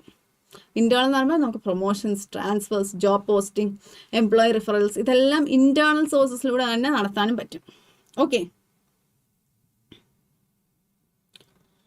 അടുത്ത റിക്രൂട്ട്മെന്റ് പ്രോസസ് സ്റ്റെപ്സ്. എന്താണ് റിക്രൂട്ട്മെന്റ് പ്രോസസ് സ്റ്റെപ്സ്? ആദ്യം പ്രിപ്പയറിങ്, അതായത് ജോബ് ഓപ്പണിങ്. നമുക്ക് ജോബ് ഓപ്പൺ ആയിട്ടുണ്ട്, ഇല്ലെങ്കിൽ നമുക്കിങ്ങനൊരു ആവശ്യകതയുണ്ട്, അതാണ് നമ്മൾ ആദ്യം gathering details of job opening. എവിടെയാണ് ഓപ്പണിംഗ്, ഏത് ബ്രാഞ്ചിലാണ് ഓപ്പണിംഗ്, എത്രാമത്തെ ദിവസമാണ് നമ്മൾ ഇങ്ങനത്തെ ഒരു ഹയറിംഗ് പ്രോസസ്സിൽ റിക്രൂട്ട്മെന്റ് നടത്തുന്നത് എന്നാണ് നമ്മൾ ഇവിടെ ഡിസ്കസ് ചെയ്യുന്നത്. അപ്പം പ്രിപ്പയറിങ്. സോഴ്സിങ്. ഇനി identifying and contacting potential candidates. നമ്മളിങ്ങനെ റിക്രൂട്ട്മെന്റ് അല്ലെങ്കിൽ പരസ്യം നമ്മുടെ കൈ വെച്ചിട്ട് കാര്യമില്ല. കറക്റ്റ് ആയിട്ടുള്ള കാൻഡിഡേറ്റ്സ്, പൊട്ടൻഷ്യൽ ആയിട്ടുള്ള കാൻഡിഡേറ്റ്സിലേക്ക് ഇത് എത്തണം. എന്നാൽ മാത്രമേ നമുക്ക് വളരെ സ്കിൽഡ് ആയിട്ടുള്ള കാൻഡിഡേറ്റ്സിൽ നിന്ന് എന്ത് കിട്ടൂ, കാൻഡിഡേറ്റ് പുള്ളിൽ നിന്ന് റെസ്യൂമീസ് കിട്ടത്തുള്ളൂ. So sourcing. ഇതിൽ നിന്ന് നമ്മൾ സ്ക്രീനിങ് ചെയ്യും, റെസ്യൂമീസ് റിവ്യൂ ചെയ്യും, അത് കഴിഞ്ഞിട്ട് ഫോൺ കോൾസ് അല്ലെങ്കിൽ ഇൻ്റർവ്യൂസ് നമ്മൾ ഷെഡ്യൂൾ ചെയ്യും. അത് ഷെഡ്യൂൾ ചെയ്തിട്ട് അതിൽ നിന്ന് നമ്മൾ ഷോർട്ട് ലിസ്റ്റ് ചെയ്യും. ഇതെല്ലാം ഷോർട്ട് ലിസ്റ്റ് ചെയ്യുമ്പോഴാണ് നമുക്ക് അതാണ് സ്ക്രീനിങ് പ്രോസസ്സ് എന്ന് പറയുന്നത്. കണ്ടോ, നമ്മൾ റെസ്യൂമീസ് എടുത്ത് നോക്കി, ഈ റെസ്യൂമി ഈ ഒരു സ്കില്ലുമായിട്ട് അല്ലെങ്കിൽ ഈ ഒരു ജോബുമായിട്ട് റിലവൻ്റ് അല്ല, നമ്മളപ്പോൾ എന്ത് ചെയ്യും, നമ്മളത് സെലക്ട് ചെയ്യത്തില്ല, നോട്ട് സെലക്റ്റഡ്. സോ അത് കഴിഞ്ഞിട്ട് ഇൻ്റർവ്യൂസ് നമ്മൾ കണ്ടക്ട് ചെയ്യും, ഫോൺ ഇൻ്റർവ്യൂസ്. അത് കഴിഞ്ഞിട്ട് നമ്മൾ ഷോർട്ട് ലിസ്റ്റ് ചെയ്യും. പിന്നാണ് സെലക്ഷൻ പ്രോസസ്സിലേക്ക് പോകുന്നത്. അവിടെ അഡ്മിനിസ്ട്രിങ് ടെസ്റ്റ് അല്ലെങ്കിൽ ഇൻ്റർവ്യൂസ് വെക്കും, പാനൽ ഓഫ് പീപ്പിൾ ഇരുന്ന് ഇൻ്റർവ്യൂസ് ചെയ്യും, അങ്ങനെ ഒരു സെലക്ഷൻ പ്രോസസ്സിലേക്ക് പോകും. ഈ സെലക്ഷൻ കഴിയുമ്പോഴാണ് എന്ത് ചെയ്യുന്നത്, ഹയർ ചെയ്യുന്നത്. ഹയർ ചെയ്ത് കഴിഞ്ഞിട്ടാണ്, ഹയറിംഗ് എന്ന് പറയുമ്പോൾ അവർ സെലക്ട് ചെയ്തു. പിന്നെ on boarding, engaging candidates before joining and starting the on boarding process. On boarding process എന്ന് വെച്ചാൽ പിന്നെ അവർ കമ്പനിയുടെ ഭാഗമാണ്, on board. Okay, so finalising the offer. ഇതാണ് ഹയറിംഗ് സ്റ്റെപ്പ്. ഹയറിംഗ് സ്റ്റെപ്പിൽ ഫൈനലൈസ് ഓഫർ ഫൈനലൈസ് ചെയ്യും, സാലറി ഡിസ്കസ് ചെയ്യും, എന്ന് ജോയിൻ ചെയ്യണം, എല്ലാം നമ്മൾ ഹയറിംഗിൽ ഡിസ്കസ് ചെയ്യും. അത് കഴിഞ്ഞിട്ട് ഓൺ ജോയിനിങ്, ഇന്ന ഡേറ്റിന് വന്ന് അല്ല ഓൺ ബോർഡിങ് ചെയ്യും. ഇന്ന ഡേറ്റിന് അവർ അവിടെ വന്ന് ജോയിൻ ചെയ്തു, ആ കമ്പനി പോളിസീസുമായിട്ട് ഒത്തുപോയെങ്കിൽ ഓൺ ബോർഡിങ് ആയി. സോ ഇതാണ് ഇതിൻ്റെ സ്റ്റെപ്പ് എന്നുള്ളത്. മനസ്സിലായോ നിങ്ങൾക്ക്? അതിൻ്റെ സ്റ്റെപ്സ് വളരെ ഇമ്പോർട്ടൻറ്റ്. റിക്രൂട്ട്മെൻറ്റ് സ്റ്റെപ്സ് വളരെ ഈസി ആയിട്ടാണ് നമുക്ക് എന്ത് ചെയ്യാൻ പറ്റും, നമുക്ക് ഓർത്ത് വെക്കാനും മനസ്സിലാക്കാനും പഠിക്കാനും പറ്റും.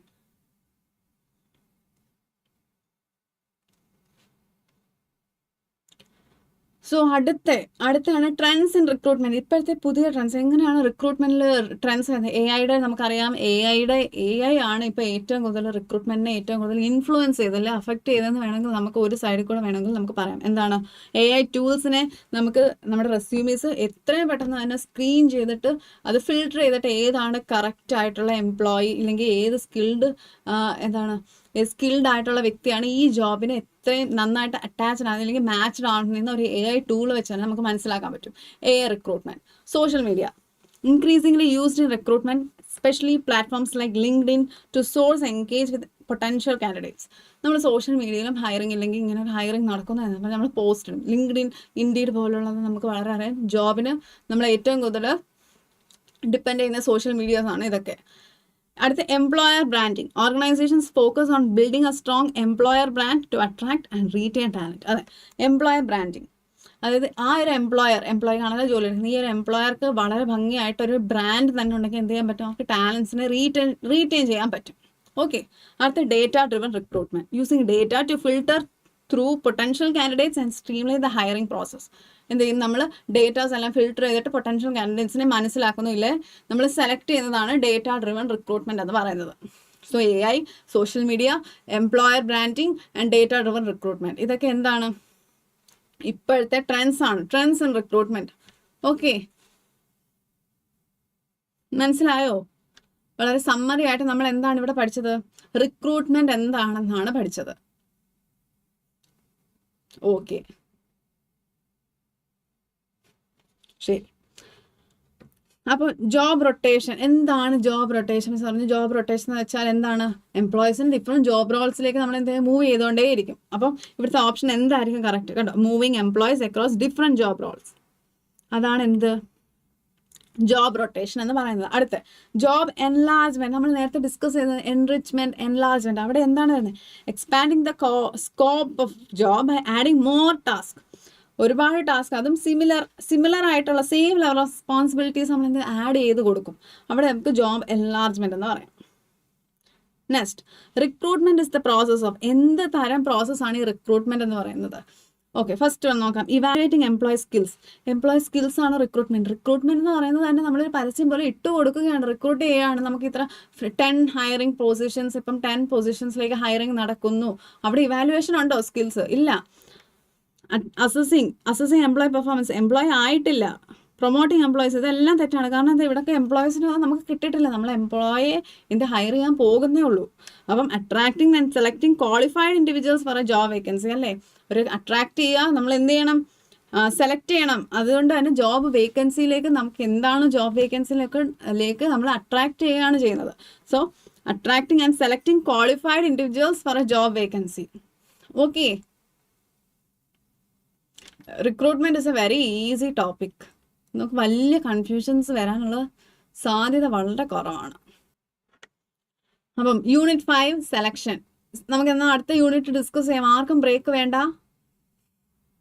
ഒരാവശ്യമില്ല ബ്രേക്കിന്റെ. എല്ലാവരും വളരെ ഊർജ്ജസ്വലരായിട്ട് പഠിക്കുകയാണ്. ഓക്കെ, യൂണിറ്റ് 5 സെലക്ഷൻ ആണ്. ഇപ്പൊ റിക്രൂട്ട്മെന്റ് എന്ന് പറയുന്ന പ്രോസസ്സ് കഴിഞ്ഞ് നമ്മൾ പരസ്യമൊക്കെ ഇട്ട് നമ്മൾ ഹയർ ചെയ്യാൻ പോകുകയെന്ന് പറഞ്ഞു. ഇനി നമ്മൾ സെലക്ട് ചെയ്തെടുക്കണം. ഓക്കെ, അതാണ് ഇവിടെ ഡിസ്കസ് ചെയ്യുന്നത്.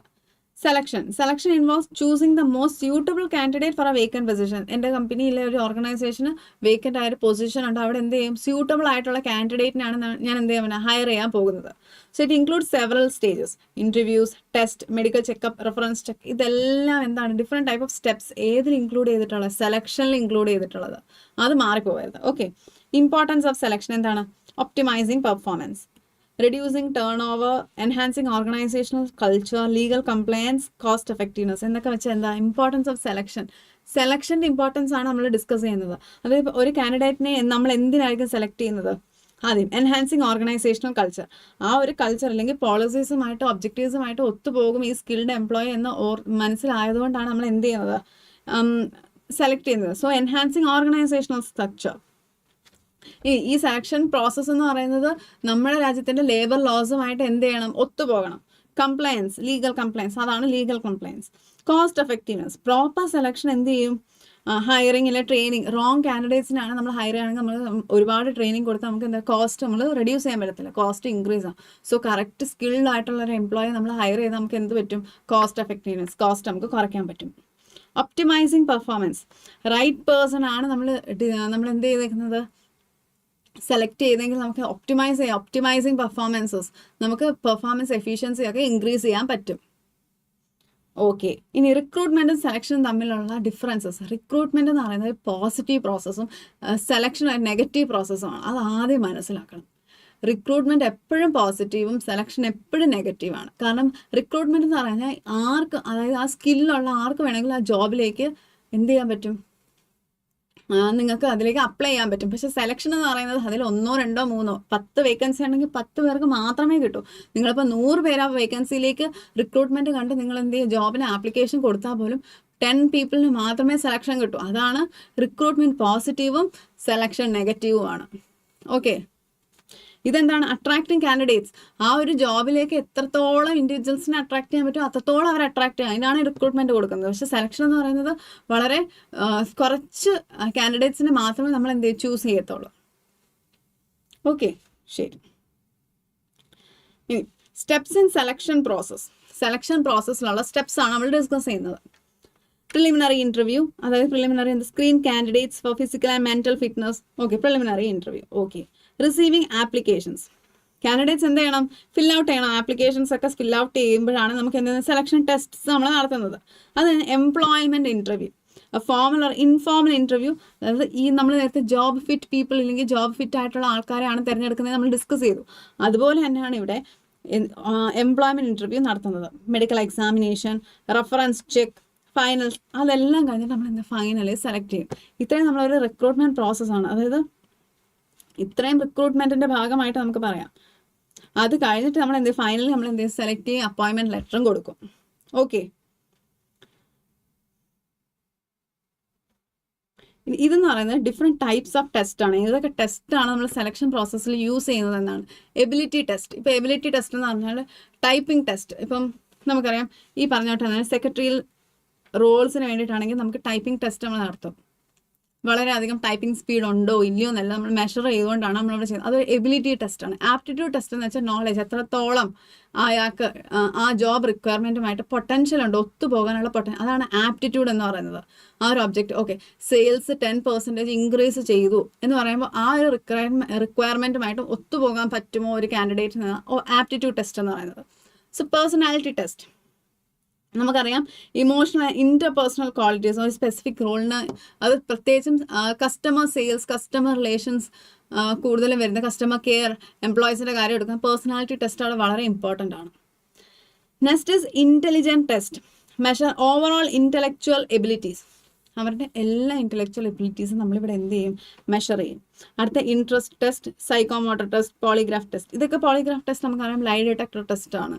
സോ ഇതുപോലത്തെ കുറേ ടെസ്റ്റുകൾ ചെയ്താണ് നമ്മൾ എന്ത് ചെയ്യുന്നത്, സെലക്ഷൻ പ്രോസസ്സിലേക്ക് മുന്നോട്ട് പോകുന്നത്. ഓക്കെ, അടുത്തത് ടൈപ്പ് ഓഫ് ഇൻ്റർവ്യൂസ്. എന്തൊക്കെ ഇൻ്റർവ്യൂസ് ആണ് നമ്മൾ, എന്തൊക്കെ പ്രോസസ് ഓഫ് ഇൻ്റർവ്യൂസ് ആണ് പോകുന്നത്. So first is informal interview. നമുക്കറിയാം വളരെ കാഷ്വൽ ആയിട്ടുള്ള അൺസ്ട്രക്ചർഡ് ഹയറിംഗ്, വളരെ അർജൻറ്റ് ആയിട്ടൊരു ഹയറിംഗ് സിറ്റുവേഷനിൽ വളരെ അൺസ്ട്രക്ചർഡ് ആയിട്ടുള്ള അല്ലെങ്കിൽ വളരെ ഇൻഫോർമൽ ആയിട്ടുള്ള വേയിലായിരിക്കും നമ്മൾ ഇൻ്റർവ്യൂ നടത്തുക, വളരെ കാഷ്വൽ ആയിട്ട്. ഫോർമൽ ഇൻ്റർവ്യൂ എന്ന് വെച്ചാൽ നമുക്കറിയാം നമ്മുടെ HR മാനേജേഴ്സ് വളരെ സ്ട്രക്ചർഡ് ആയിട്ട് വളരെ പ്ലാൻഡ് ആയിട്ടും അത് വളരെ അർജൻറ്റ് ആയിട്ടുള്ള ഹയറിംഗ് പ്രോസസ്സും ആയിരിക്കത്തില്ല. കാരണം എന്താ, ആ പ്രോസസ്സ് എന്ന് പറയുന്നത് നേരത്തെ നമ്മൾ റിക്വയർമെൻറ്റ് ഇട്ടിട്ടുണ്ട്, ഇന്ന ദിവസമാണ്, വളരെ ആ റിക്വയർമെൻറ്റ് പതുക്കെ ആണെങ്കിലും സ്കിൽഡ് ആയിട്ടുള്ള ലേബറിനെ ആയിരിക്കും ആവശ്യം. സോ അതുകൊണ്ടാണ് ഇറ്റ്സ് വെരി ഫോർമൽ. അടുത്തത് non directive interview. What is known directive interview? Focuses on letting the candidate speak freely. Non directive interview ആണ്. ആ എന്താണോ കാൻഡിഡേറ്റിന് പറയാനുള്ളത് അത് കേൾക്കുന്നതാണ് non directive interview. Stress interview. Stress interview എന്ന് വെച്ചാൽ മാക്സിമം പ്രഷറിലായിരിക്കും ഈ ഇൻ്റർവ്യൂ നടത്തുന്നത്. എന്തിനാണ്, ഇവരുടെ സ്ട്രെസ് ലെവൽ എന്താണ്, ഇവരുടെ ആൻസൈറ്റി എല്ലാം നമുക്ക് മനസ്സിലാക്കാൻ വേണ്ടി ഒരു പേഴ്സണാലിറ്റി ടെസ്റ്റ് പോലെ തന്നെയാണ് അവിടെ നടത്തുന്നത് stress interview. Panel interview involves multiple interviewers to evaluate the candidate from different perspective. Panel interviews നമ്മൾ ഒരുപാട് കേട്ടിട്ടുണ്ട്. പാനൽ ഇൻ്റർവ്യൂസ് എന്താണ്, ഓരോ പെർസ്പെക്റ്റീവിലുള്ള ക്വസ്റ്റ്യൻസ് ആണ് അവർക്ക് കൊടുക്കുന്നത്, അതിനുള്ള ആൻസേഴ്സ് ആയിരിക്കണം ആ കാൻഡിഡേറ്റ് തരുന്നത്. Okay, next is induction process. Induction process എന്താണ്, ഇൻഡ്യൂസ് ചെയ്ത് കൊടുക്കുക. അതായത് ഇൻഡ്യൂസ് ചെയ്ത് കൊടുക്കുക എന്ന് വെച്ചാൽ എന്താണ് നമ്മുടെ കമ്പനിക്ക് വേണ്ടത്, അല്ലെ എന്താണ് ഈ കമ്പനി ഓർഗനൈസേഷൻ ഉള്ളതില്ല, അതിൻ്റെ റോൾ എന്താണെന്ന് അവരെ നമ്മൾ മനസ്സിലാക്കി അത് ഇൻഡ്യൂസ് ചെയ്ത് കൊടുക്കുന്നതാണ് ഇൻഡക്ഷൻ പ്രോസസ്സ് എന്ന് പറയുന്നത്.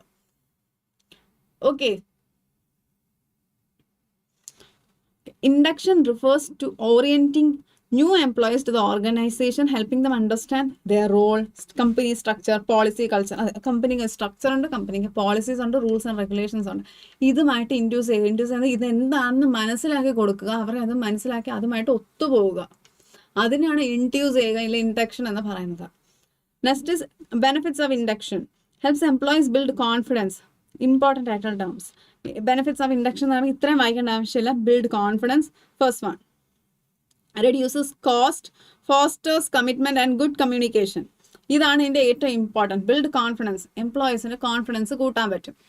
ഓക്കെ, അത് ഫസ്റ്റ് വൺ. അടുത്ത എന്താണ്, കോസ്റ്റ്. Reduces cost. എന്താണ്, എംപ്ലോയി ടേൺ ഓവറോ അല്ലെങ്കിൽ എറർ കറക്ഷൻ ഒന്നും, എംപ്ലോയി എറർ കറക്ഷൻ ഒന്നും സംഭവിക്കുന്നത് കാരണം കറക്റ്റ് കാൻഡിഡേറ്റിനാണ് സെലക്ട് ചെയ്തത്.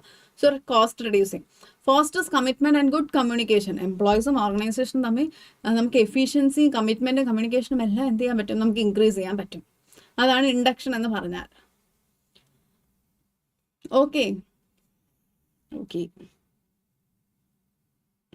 കണ്ടന്റ്. ഇൻഡക്ഷൻ പ്രോഗ്രാമിൽ അവർ എന്തുമായിരിക്കും പറഞ്ഞു കൊടുക്കുന്നത്, കമ്പനിയെ കുറിച്ചാണ് ഇൻഡ്യൂസ് ചെയ്ത് കൊടുക്കുന്നത്. So company history, products, services, organisational structures, അടുത്ത policies, welfare schemes, employee benefits എല്ലാം നമ്മളിവിടെ ഇൻഡക്ഷൻ പ്രോഗ്രാമിൽ നമ്മൾ പറഞ്ഞു കൊടുക്കും. അതാണ് ഇൻഡക്ഷൻ പ്രോഗ്രാം. ഇൻഡക്ഷൻ പ്രോഗ്രാം എന്ന് വെച്ചാൽ കമ്പനി എന്താണെന്ന് ഒരു ന്യൂ എംപ്ലോയെ മനസ്സിലാക്കി കൊടുക്കുന്നതാണ് induction process. Specialization in the workforce. Specialization refers to the process through which new employees assimilate to their workplace environment, reducing answer. Socialization, അത് വർക്ക് പ്ലേസുമായിട്ട് സോഷ്യലൈസ് ആവുക, എന്നാൽ മാത്രമേ അവർക്ക് എന്ത് ചെയ്യാൻ പറ്റൂ, ആ ഒരു ന്യൂ എംപ്ലോയി ഇല്ലെങ്കിൽ ആരുമായിട്ട് പുതുതായിട്ട് വന്ന എംപ്ലോയിക്ക് ആ ഒരു വർക്ക് സ്പേസുമായിട്ട് ഒത്തുപോകാൻ പറ്റത്തുള്ളൂ. അതിനെയാണ് എന്ത് സ്പെഷ്യലൈസേഷൻ എന്ന് പറയുന്നത്. അപ്പം ഒന്നെന്ന് പറഞ്ഞാൽ പ്രീ അറൈവൽ സ്റ്റേജ്. അവിടെ വരുന്നതിന് മുന്നേ, ആ കമ്പനിയിൽ വരുന്നതിന് മുന്നേ പ്രീ അറൈവൽ സ്റ്റേജ്. എന്താണ് കമ്പനി, നമ്മൾ കുറേ എക്സ്പെക്ടേഷൻസുമായിട്ടായിരിക്കും പോകുന്നത് അല്ലേ. അടുത്തത് എൻകൗണ്ടർ സ്റ്റേജ്. അവിടെ ജോയിൻ ആയി കഴിയുമ്പോഴാണ് എംപ്ലോയീസ് എന്താണ് എക്സ്പീരിയൻസ് ചെയ്യുന്നത്, റിയൽ വർക്ക് കണ്ടീഷൻസ് എന്താണ്, ഇല്ല എക്സ്പെക്ടേഷൻസുമായിട്ട് മീറ്റ് ചെയ്യുന്നുണ്ടോ എന്ന് മനസ്സിലാവുന്നത്. നെക്സ്റ്റ് മെറ്റാമോർഫോസിസ്, അതായത് employees fully adjust and integrate into the workplace, understanding the roles and organisational structure. അത് മെറ്റാമോർഫോസിസ് സ്റ്റേജ് എന്ന് പറയും. സോ ആദ്യം പ്രീ അറൈവൽ സ്റ്റേജ് ഉണ്ട്, അടുത്ത എൻകൗണ്ടർ സ്റ്റേജ് ഉണ്ട്, പിന്നീട് മെറ്റാമോർഫോസിസ് സ്റ്റേജും ഉണ്ട്. ഈ 3 സ്റ്റേജസ് ആണ് വളരെ ഇമ്പോർട്ടൻ്റ് ആയിട്ടുള്ളത്. അതായത് നേരത്തെ നമ്മൾ കുറേ എക്സ്പെക്ടേഷൻസ് ആയിട്ട് നമ്മൾ തിങ്ക് ചെയ്യുന്ന കാര്യങ്ങളുണ്ട്. അത് കഴിഞ്ഞിട്ട് എന്താണ്, അത് എൻകൗണ്ടർ സ്റ്റേജ്. ആ എക്സ്പെക്ടേഷൻസ് ഒത്തുപോകും, അഡ്ജസ്റ്റ് ചെയ്യണോ വേണ്ടോ, ഇല്ലെങ്കിൽ റിയൽ വർക്ക് കണ്ടീഷൻസ് എന്താണെന്ന് മനസ്സിലാക്കും. മെറ്റാമോർഫോസിസ് അതുമായിട്ട് റിയലി അഡ്ജസ്റ്റ് ചെയ്യുന്നത്. ഓക്കെ, ഇതാണ് 3 conditions. Okay,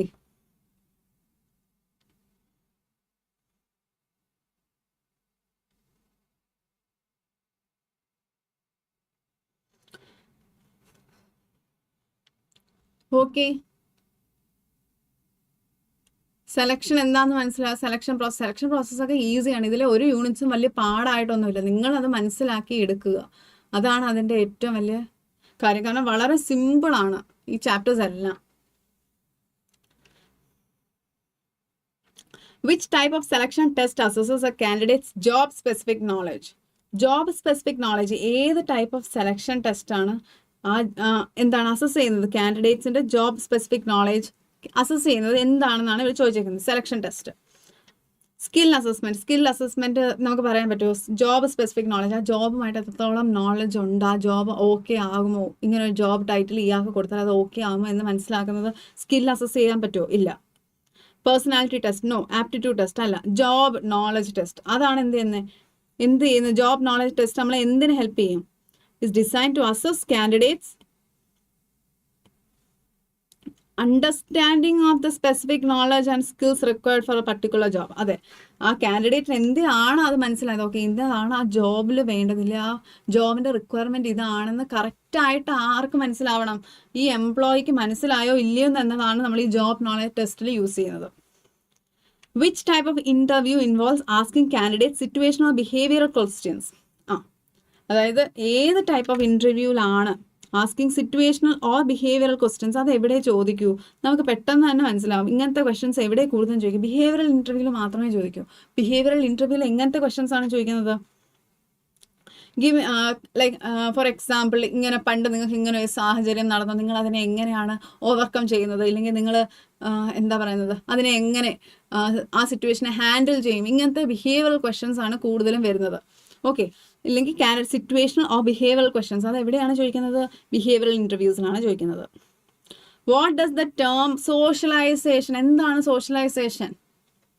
refers to in the workplace context. Workplace കോൺടെസ്റ്റിൽ സോഷ്യലൈസേഷൻ എന്താണ്, വർക്ക് പ്ലേസിൽ സോഷ്യലൈസേഷൻ എന്താണെന്നാണ് ഡിസ്കസ് ചെയ്യുന്നത്. വളരെ ഈസി അല്ലേ?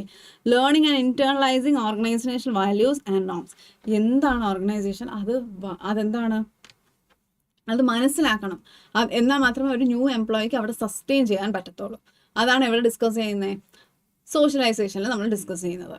Okay, which content is typically included in an induction programme. നമുക്കറിയാം ഇൻഡക്ഷൻ പ്രോഗ്രാമിൽ കൂടുതലും എന്താണ്, ജോബിനെ കുറിച്ചൊന്നുമല്ല, കമ്പനിയെ കുറിച്ചാണ് കൂടുതൽ അവർ ഡിസ്ക്രൈബ് ചെയ്യുന്നത്. അത് എന്തിനു വേണ്ടിയിട്ടാണ്? Employee benefits and assurance. എംപ്ലോയിക്ക് അത് മനസ്സിലാവണം, കമ്പനി ഇങ്ങനെയാണ്. അതിനാണ് നമ്മൾ ഇൻട്രൊഡ്യൂസ് ചെയ്യുന്നത്. ആരെയാണ് ഇൻട്രൊഡ്യൂസ് ചെയ്യുന്നത്?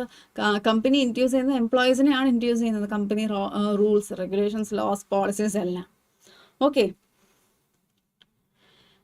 which stage of the selection process involves identifying gaps between employees' current skills and the desired competencies required for their job?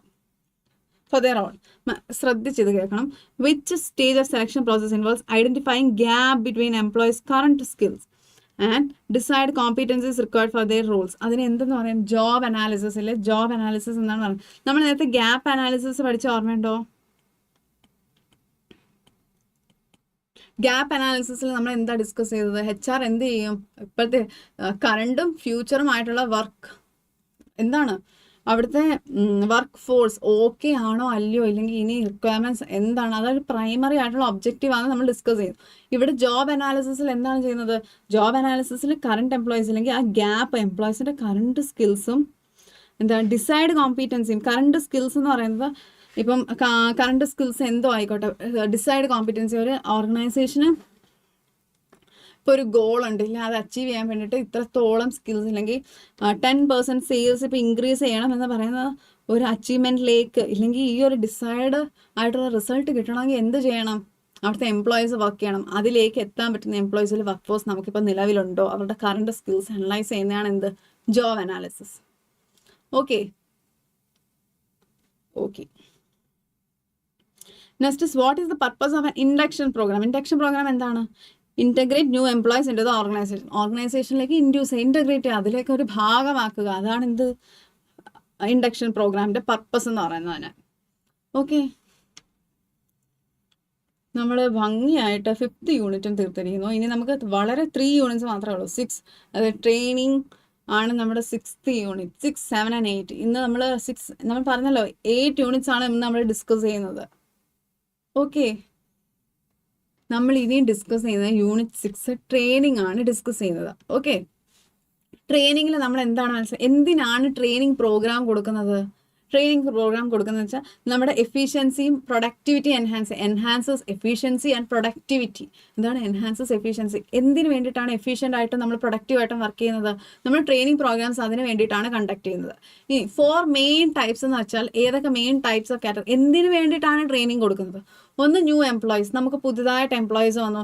അപ്പോൾ എന്താണ് നമ്മൾ എന്ത് ചെയ്യണം? നമ്മൾ എങ്ങനെയാണെങ്കിലും നമ്മൾ അവർക്ക് ട്രെയിനിങ് കൊടുത്താലേ അവർക്ക് എന്തായാലും മുന്നോട്ട് പോകാൻ പറ്റും. എക്സിസ്റ്റിംഗ് എംപ്ലോയീസ്, അവരുടെ സ്കിൽസ് എൻഹാൻസ് ചെയ്യുക, റിഫ്രഷ് ആവുക, അതിന് വേണ്ടിയിട്ടാണ് നമ്മൾ എക്സിസ്റ്റിംഗ് എംപ്ലോയീസിന് നമ്മൾ ട്രെയിനിങ് പ്രോഗ്രാംസ് പ്രൊവൈഡ് ചെയ്യുന്നത്. അടുത്തത് ടെക്നോളജിക്കൽ അഡ്വാൻസ്മെൻറ്റ്സ്. ടെക്നോളജിക്കൽ അഡ്വാൻസ്മെൻറ്റ്, പുതിയ സിസ്റ്റംസ് വരിക, പുതിയ ടെക്നോളജി അല്ലെങ്കിൽ പുതിയ മെഷീനറീസ്, പുതിയ ടൂൾസ് വരിക, പുതിയ ടെക്നിക്സ് ഒക്കെ യൂസ് ചെയ്യുക. അപ്പം നമ്മുടെ ഒരു കമ്പനിയിലെ ഓർഗനൈസേഷൻസ് ഇതുമായിട്ട് ഒത്തുപോകണമെങ്കിൽ, ഈ ഒരു ടെക്നോളജിക്കൽ അഡ്വാൻസ്മെൻറ്റ്സുമായിട്ട് ഒത്തുപോകണമെങ്കിൽ നമ്മൾ എന്ത് പ്രൊവൈഡ് ചെയ്യണം? ട്രെയിനിങ് പ്രൊവൈഡ് ചെയ്യണം. അടുത്തത് ഫോർ പ്രൊമോഷൻസ്. ഫോർ പ്രൊമോഷൻസിന് വേണ്ടിയിട്ട് ഇങ്ങനത്തെ training programmes for higher level responsibilities handle ചെയ്യണം. ഒരു മാനേജറിയൽ പൊസിഷൻസിലേക്ക് പോകുന്ന ഒരാൾ എന്ത് ചെയ്യണം? മാനേജറിയൽ കാപ്പബിലിറ്റീസിന് ഓക്കെ ആവണം. അപ്പോൾ അവരെന്ത് ചെയ്യും? ട്രെയിനിങ് പ്രോഗ്രാംസ് അറ്റൻഡ് ചെയ്യും. ഓക്കെ, അതാണ് ഇതിൻ്റെ 4 മെയിൻ ടൈപ്സ് എന്ന് പറയുന്നത്.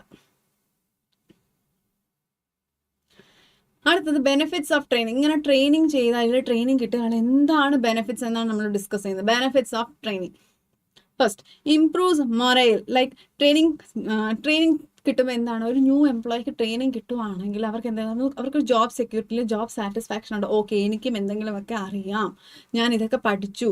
അതാണ് എന്ത്? ട്രെയിനിങ് കൊടുക്കുന്ന ഒരു സെൽഫ് സാറ്റിസ്ഫാക്ഷൻ എന്ന് പറയുന്നത്.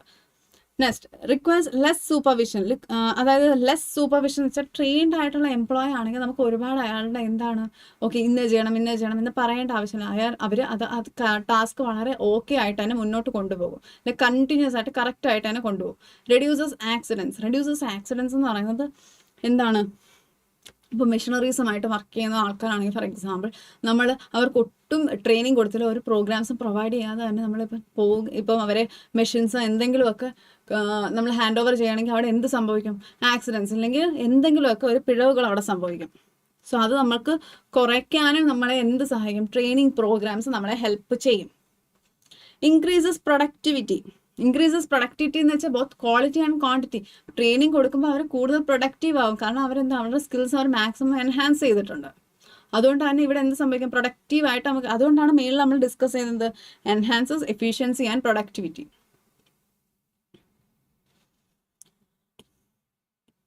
Next, steps in training process എന്താണ്? അതിൻ്റെ നമുക്ക് ഇത് വളരെ ഇമ്പോർട്ടൻ്റ് ആണ്. Training versus development. ആദ്യമേ ഈ ചാപ്റ്റർ ഇതെല്ലാ യൂണിറ്റ്സും തുടങ്ങുന്നതിന് മുന്നേ മിസ് ഡിസ്കസ് ചെയ്തിരുന്നു ട്രെയിനിങ്ങും ഡെവലപ്മെൻറ്റും. ട്രെയിനിങ് ഒരു ഷോർട്ട് ടേം ആയിട്ടുള്ളൊരു കാര്യമാണ്. Okay, focuses on acquiring or updating job related skills. വളരെ ഷോർട്ട് ടേം ആണ്, പക്ഷേ ഡെവലപ്മെന്റ് എന്ന് വെച്ചാൽ ലോങ് ടേം ആണ്. ഓവറോൾ പെർഫോമൻസ് ആൻഡ് പ്രൊഫഷണൽ ഗ്രോത്തിന് എല്ലാം സഹായിക്കുന്നത് ഡെവലപ്മെന്റ് ആണ്, ട്രെയിനിങ് അല്ല. ട്രെയിനിങ് ഡെവലപ്മെന്റ് ചോദിച്ചാൽ ട്രെയിനിങ് ആണ് ഷോർട്ട് ടേമും ബെനിഫിറ്റ് ആണ്, ഡെവലപ്മെന്റ് ലോങ് ടേം ബെനിഫിറ്റ് ആണ്. Okay. Steps in training process. Decide if training is needed. Determine what type of training is needed. Identifying goals and objectives. Implementing training. Evaluating the training program. Like, നോക്കോ മനസ്സിലാക്കണം. Deciding if training is needed. ഇപ്പോഴത്തെ current employees ആവട്ടെ new employee ട്രെയിനിങ്ങിൻ്റെ ആവശ്യമുണ്ടോ എന്ന് നമ്മൾ ആദ്യം മനസ്സിലാക്കണം. ആ ഒരു സൊല്യൂഷനിൽ പെർഫോമൻസ് പ്രോബ്ലത്തിന് ആകെ ഒരു സൊല്യൂഷൻ ട്രെയിനിങ് മാത്രമാണോ എന്ന് നമ്മൾ മനസ്സിലാക്കണം. അടുത്ത എന്താണ്, ഡിറ്റർമൈൻ ചെയ്യണം സ്പെസിഫിക് നീഡ്സ്. എന്താണ് ട്രെയിനിങ്ങിൽ നമ്മൾ കൊടുക്കാൻ പോകുന്നത്, determining what type of training, എങ്ങനത്തെ ട്രെയിനിങ് ആണ് നമ്മൾ പ്രൊവൈഡ് ചെയ്യുന്നത് എന്ന് നമ്മൾ മനസ്സിലാക്കണം. So identifying goals and objectives. Implementing training. Evaluate the training programme. Training programmes implement ചെയ്താൽ മാത്രം പോരാ, അവിടെ എന്തും കൂടെ ചെയ്യണം, ഇവാലുവേറ്റ് ചെയ്യണം. ആ ട്രെയിനിങ് പ്രോഗ്രാം നമ്മൾ വളരെ ഭംഗിയായിട്ട് എന്ത് ചെയ്യണം, ഇവാലുവേറ്റ് ചെയ്യണം. Okay. Assess the effectiveness of the training and its impact on employee performance. അതായത് ഈ ട്രെയിനിങ് പ്രോഗ്രാം എഫക്റ്റീവ് ആയോ എന്ന് നമ്മൾ മനസ്സിലാക്കണം. ഇല്ലെങ്കിൽ എന്താണ്, വേസ്റ്റ് ആയി പോകത്തുള്ള ഒരു ട്രെയിനിങ് പ്രോഗ്രാം. ഓക്കെ.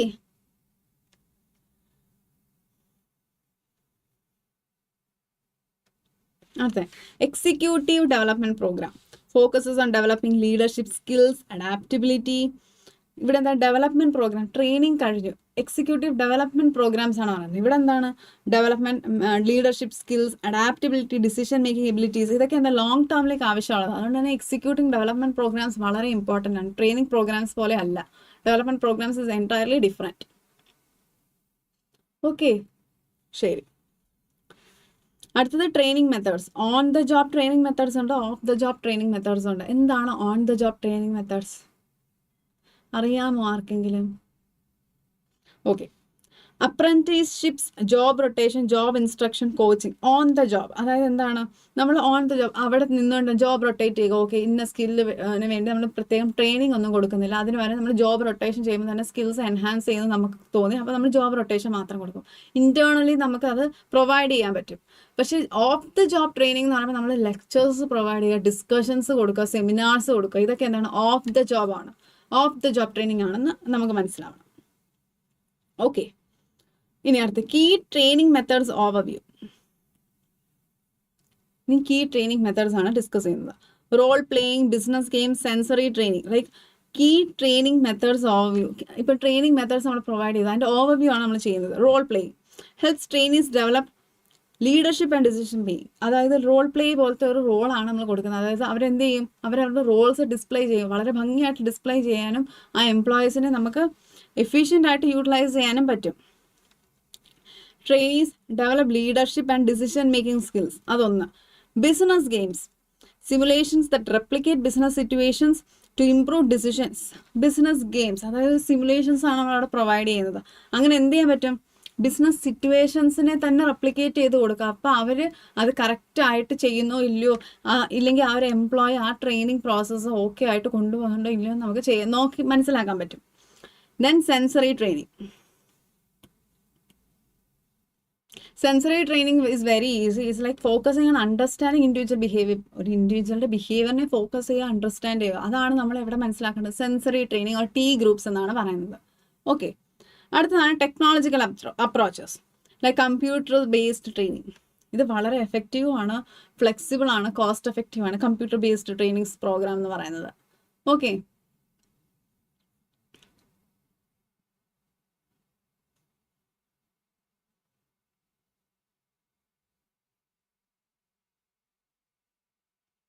ഇനി നമുക്ക് MCQസിൻ്റെ പ്രാക്ടീസ് ചെയ്യാം. ഈ ചാപ്റ്റർ വളരെ എങ്ങനെ ഉണ്ടായിരുന്നു? ഈ ചാപ്റ്റർ ട്രെയിനിങ് പ്രോസസ്, ട്രെയിനിങ് ഒക്കെ ഫസ്റ്റ് സ്റ്റേജ് ഓഫ് ട്രെയിനിങ് എന്താണ്? Training needs assessment. എന്ന് വെച്ചാൽ എന്താ ട്രെയിനിങ് നീഡ്സ് അസസ്മെന്റ്? അതായത് നോക്കൂ, അതിൻ്റെ അർത്ഥം involves identifying skills and knowledge gaps in the organisation. അതായത് ശരിക്കും നമുക്ക് ട്രെയിനിങ് ആവശ്യമുണ്ടോ ഇല്ലയോ എന്ന് തന്നെ നമുക്ക് എന്ത് വേണം, നമുക്ക് മനസ്സിലാവണം. കണ്ടോ? അതുകൊണ്ട് എന്താ, identifying the skills and knowledge gaps, ഇതാണ് ആദ്യത്തെ പ്രൈമറി സ്റ്റെപ്പ് എന്ന് പറയുന്നത്, first stage of training process. Okay, next, what is the primary benefit of training in an organisation? Primary benefit, നമുക്ക് എന്ത് സ്കിൽസും നോളജും എംപ്ലോയിയുടെ എന്ത് ചെയ്യാൻ പറ്റും? എൻഹാൻസ് ചെയ്യാൻ പറ്റും. Okay, how does development differs from training? Development എങ്ങനെയാണ് ഡിഫർ ചെയ്യുന്നത്? ഡെവലപ്മെന്റ് എന്ത് പ്രോസസ്സാണ്? ലോങ് ടേം പ്രോസസ്സാണ്. പക്ഷേ ഇവിടെ എന്താണ്, ഈ പറയുന്ന ട്രെയിനിങ് ഒരു ഷോർട്ട് ടേം പ്രോസസ്സാണ്. അപ്പോൾ എന്താ, development focuses on broader skills for future growth, while training focuses on current job Rolls. ഇപ്പോൾ കറണ്ട് ആയിട്ടുള്ള ജോബ് റോളിന് നമ്മൾ ട്രെയിനിങ് കൊടുത്തു വിട്ടു, കഴിഞ്ഞു. ഡെവലപ്മെന്റ് എന്താണ്, ബ്രോഡർ ഫോക്കസ് ആണ്. ബ്രോഡർ സ്കിൽസും ഫ്യൂച്ചർ ഗ്രോത്തിന് വേണ്ടിയിട്ടാണ് നമ്മൾ ഡെവലപ്മെന്റ് ഫോക്കസ് ചെയ്യുന്നത്. ഓക്കെ,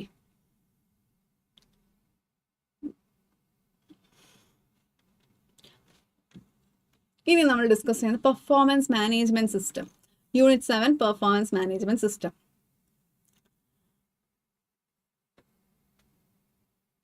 ഇനി എന്താണ് പെർഫോമൻസ് അപ്രൈസൽ? അപ്രൈസൽ എന്ന് വെച്ചാൽ ജഡ്ജ്മെന്റ് ആണ്. അതായത് ഈ പെർഫോമൻസിനെ ജഡ്ജ് ചെയ്യുക എന്നതാണ് നമ്മളിവിടെ ഡിസ്കസ് ചെയ്യുന്നത്. ആ പെർഫോമൻസ് ഓക്കെ ആണോ, ഇവാലുവേറ്റ് ചെയ്യുക, അസസ് ചെയ്യുക, അതാണ് നമ്മളിവിടെ ഡിസ്കസ് ചെയ്യുന്നത്, performance management system. Performance appraisal is a structured process through which an organization's management evaluates the job performance and potential of its employees. അതെ, ആ ഒരു എംപ്ലോയീസ്, ആ ഒരു ഓർഗനൈസേഷൻ്റെ എംപ്ലോയീസിൻ്റെ വർക്ക് കൾച്ചർ അല്ലെങ്കിൽ വർക്ക് എത്രത്തോളം ഓക്കെ ആണ്, ആ പെർഫോമൻസ് മാനേജ്മെന്റിന് ഓക്കെ ആവുന്നുണ്ടോ ഇല്ലയോ എന്നതാണ് നമ്മൾ എവിടെ ഡിസ്കസ് ചെയ്യുന്നത്, പെർഫോമൻസ് അപ്രൈസലിൽ ഡിസ്കസ് ചെയ്യുന്നത്. ഇനി എന്താണ് അതിൻ്റെ definition? Performance appraisal is the systematic periodic and impartial rating of an employees excellence. എന്ന് വെച്ചാൽ അത് സിസ്റ്റമാറ്റിക് ആണ്. സിസ്റ്റമാറ്റിക് സയന്റിഫിക് പ്രോസസ് ഉണ്ട്. പീരിയോഡിക് 3 മാസം കൂടുമ്പോൾ ഇല്ലെങ്കിൽ 6 months കൂടുമ്പോൾ ഇതെന്താ, ഈ പെർഫോമൻസ് ജഡ്ജ് ചെയ്യപ്പെടും. Impartial rating of employees excellence, അത് കറക്റ്റ് ഇമ്പാർഷ്യൽ ആണ്, ഇല്ലാതെ വളരെ പാർഷ്യൽ ആയിട്ടല്ല, വളരെ ഇമ്പാർഷ്യൽ ആയിട്ടാണ് ചെയ്യുന്നത് എന്ന് നമ്മൾ മനസ്സിലാക്കണം. അതാണ് എന്ത്, ഡെഫിനേഷൻ. ഇനി അടുത്ത പെർഫോമൻസ് അപ്രൈസൽ പ്രോസസ്. എന്താണ് പെർഫോമൻസ് അപ്രൈസൽ പ്രോസസ്? അതായത് പെർഫോമൻസ് ജഡ്ജ്മെന്റ് എങ്ങനെയാണ് ഇത് ചെയ്യുന്നത്? ആദ്യം നമുക്ക് വെറുതെ ഓക്കെ ഞങ്ങൾ ഇന്ന് ജഡ്ജ് ചെയ്യാൻ പോവുകയാണ് എന്ന് പറഞ്ഞാൽ നമുക്ക് മനസ്സിലായില്ല. അവരൊരു സെറ്റ് ഓഫ് സ്റ്റാൻഡേർഡ്സ് ആദ്യം വെക്കും. അതായത് ഇതൊക്കെയാണ് ക്രൈറ്റീരിയ, എങ്ങനെയാണ് നിങ്ങളുടെ പെർഫോമൻസിനെ നിങ്ങൾ ഇവാലുവേറ്റ് ചെയ്യുന്നത്, നിങ്ങൾ എത്ര ദിവസം വർക്ക് ചെയ്തു, എത്ര മണിക്കൂർ വർക്ക് ചെയ്തു, എത്ര ടാസ്ക് നിങ്ങൾ ചെയ്തു, ഇതിൻ്റെ ബേസിസിലായിരിക്കും നിങ്ങളുടെ പെർഫോമൻസിനെ ഞങ്ങൾ ജഡ്ജ് ചെയ്യുന്നത് എന്ന് പറയുന്നതാണ് എന്ത്, അതെ, അതാണ് പെർഫോമൻസ് അപ്രൈസൽ. അതിൻ്റെ പ്രോസസ്സാണ് ഡിസ്കസ് ചെയ്യുന്നത്. Establishing performance standards, communicating the standards. നമ്മൾ ആദ്യം സ്റ്റാൻഡേർഡ്സ്, പെർഫോമൻസ് സ്റ്റാൻഡേർഡ്സ് എസ്റ്റാബ്ലിഷ് ചെയ്തു.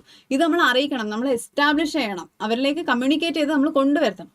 മെഷറിങ് ആക്ച്വൽ, അത് കഴിഞ്ഞിട്ട് നമ്മൾ എന്ത് ചെയ്യും, നമ്മൾ ഇവരുടെ ആക്ച്വൽ പെർഫോമൻസ് ഓക്കെ ഇത്രയും പെർഫോം ചെയ്തില്ല, അല്ലെങ്കിൽ ഇന്ന ഇൻഡിവിജ്വൽ ഇത്രയും പെർഫോം ചെയ്തു, അതാണ് measuring actual performance. Comparing actual performance വിത്ത് ഡിസൈഡ് പെർഫോമൻസ്. ഓക്കെ, ഇന്ന ടാസ്ക്കാണ് സെയിൽസ് ടീമിന് കൊടുത്ത ടാസ്ക് എന്ന് വെച്ചാൽ നിങ്ങൾ ഈ ആഴ്ച 10% സെയിൽസ് ഇൻക്രീസ് ചെയ്യണം. ബട്ട് അവരെന്ത് ചെയ്തു, അവർ 10% സെയിൽസ് ഡിക്രീസ് ചെയ്തു, ഇല്ലെങ്കിൽ അവർക്കത് മെയിൻറ്റെയിൻ ചെയ്യാൻ പറ്റില്ല. അപ്പം ഡിസൈഡ് റിസൾട്ടുമായിട്ട് കമ്പയർ ചെയ്തപ്പോൾ ആക്ച്വൽ പെർഫോമൻസ് വളരെ മോശമാണ്. കണ്ടോ?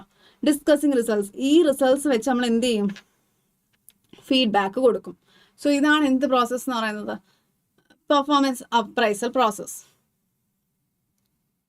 ഇനി പർപ്പസ് ഓഫ് പെർഫോമൻസ് അപ്രൈസൽ, എന്താണ് ഇതിൻ്റെ പർപ്പസ്? ഇനി എന്തിനു വേണ്ടിയിട്ടാണ് ഇങ്ങനെ ഇല്ലെങ്കിൽ ജഡ്ജ്മെന്റ്സ് നമ്മൾ ചെയ്യുന്നത്? ഒന്ന്, സാലറി അഡ്ജസ്റ്റ്മെന്റ്സ്. ഇനി പേഴ്സണൽ ഡിസിഷൻസ്, അതായത് ഈ ഒരു ജോബ് റോളിലേക്കാണോ വേറൊരു ജോബ് റോളിലേക്ക് ഇയാളെ മാറ്റണോ വേണ്ടോ എന്ന് നമ്മൾ ഡിസ്കസ് ചെയ്യും.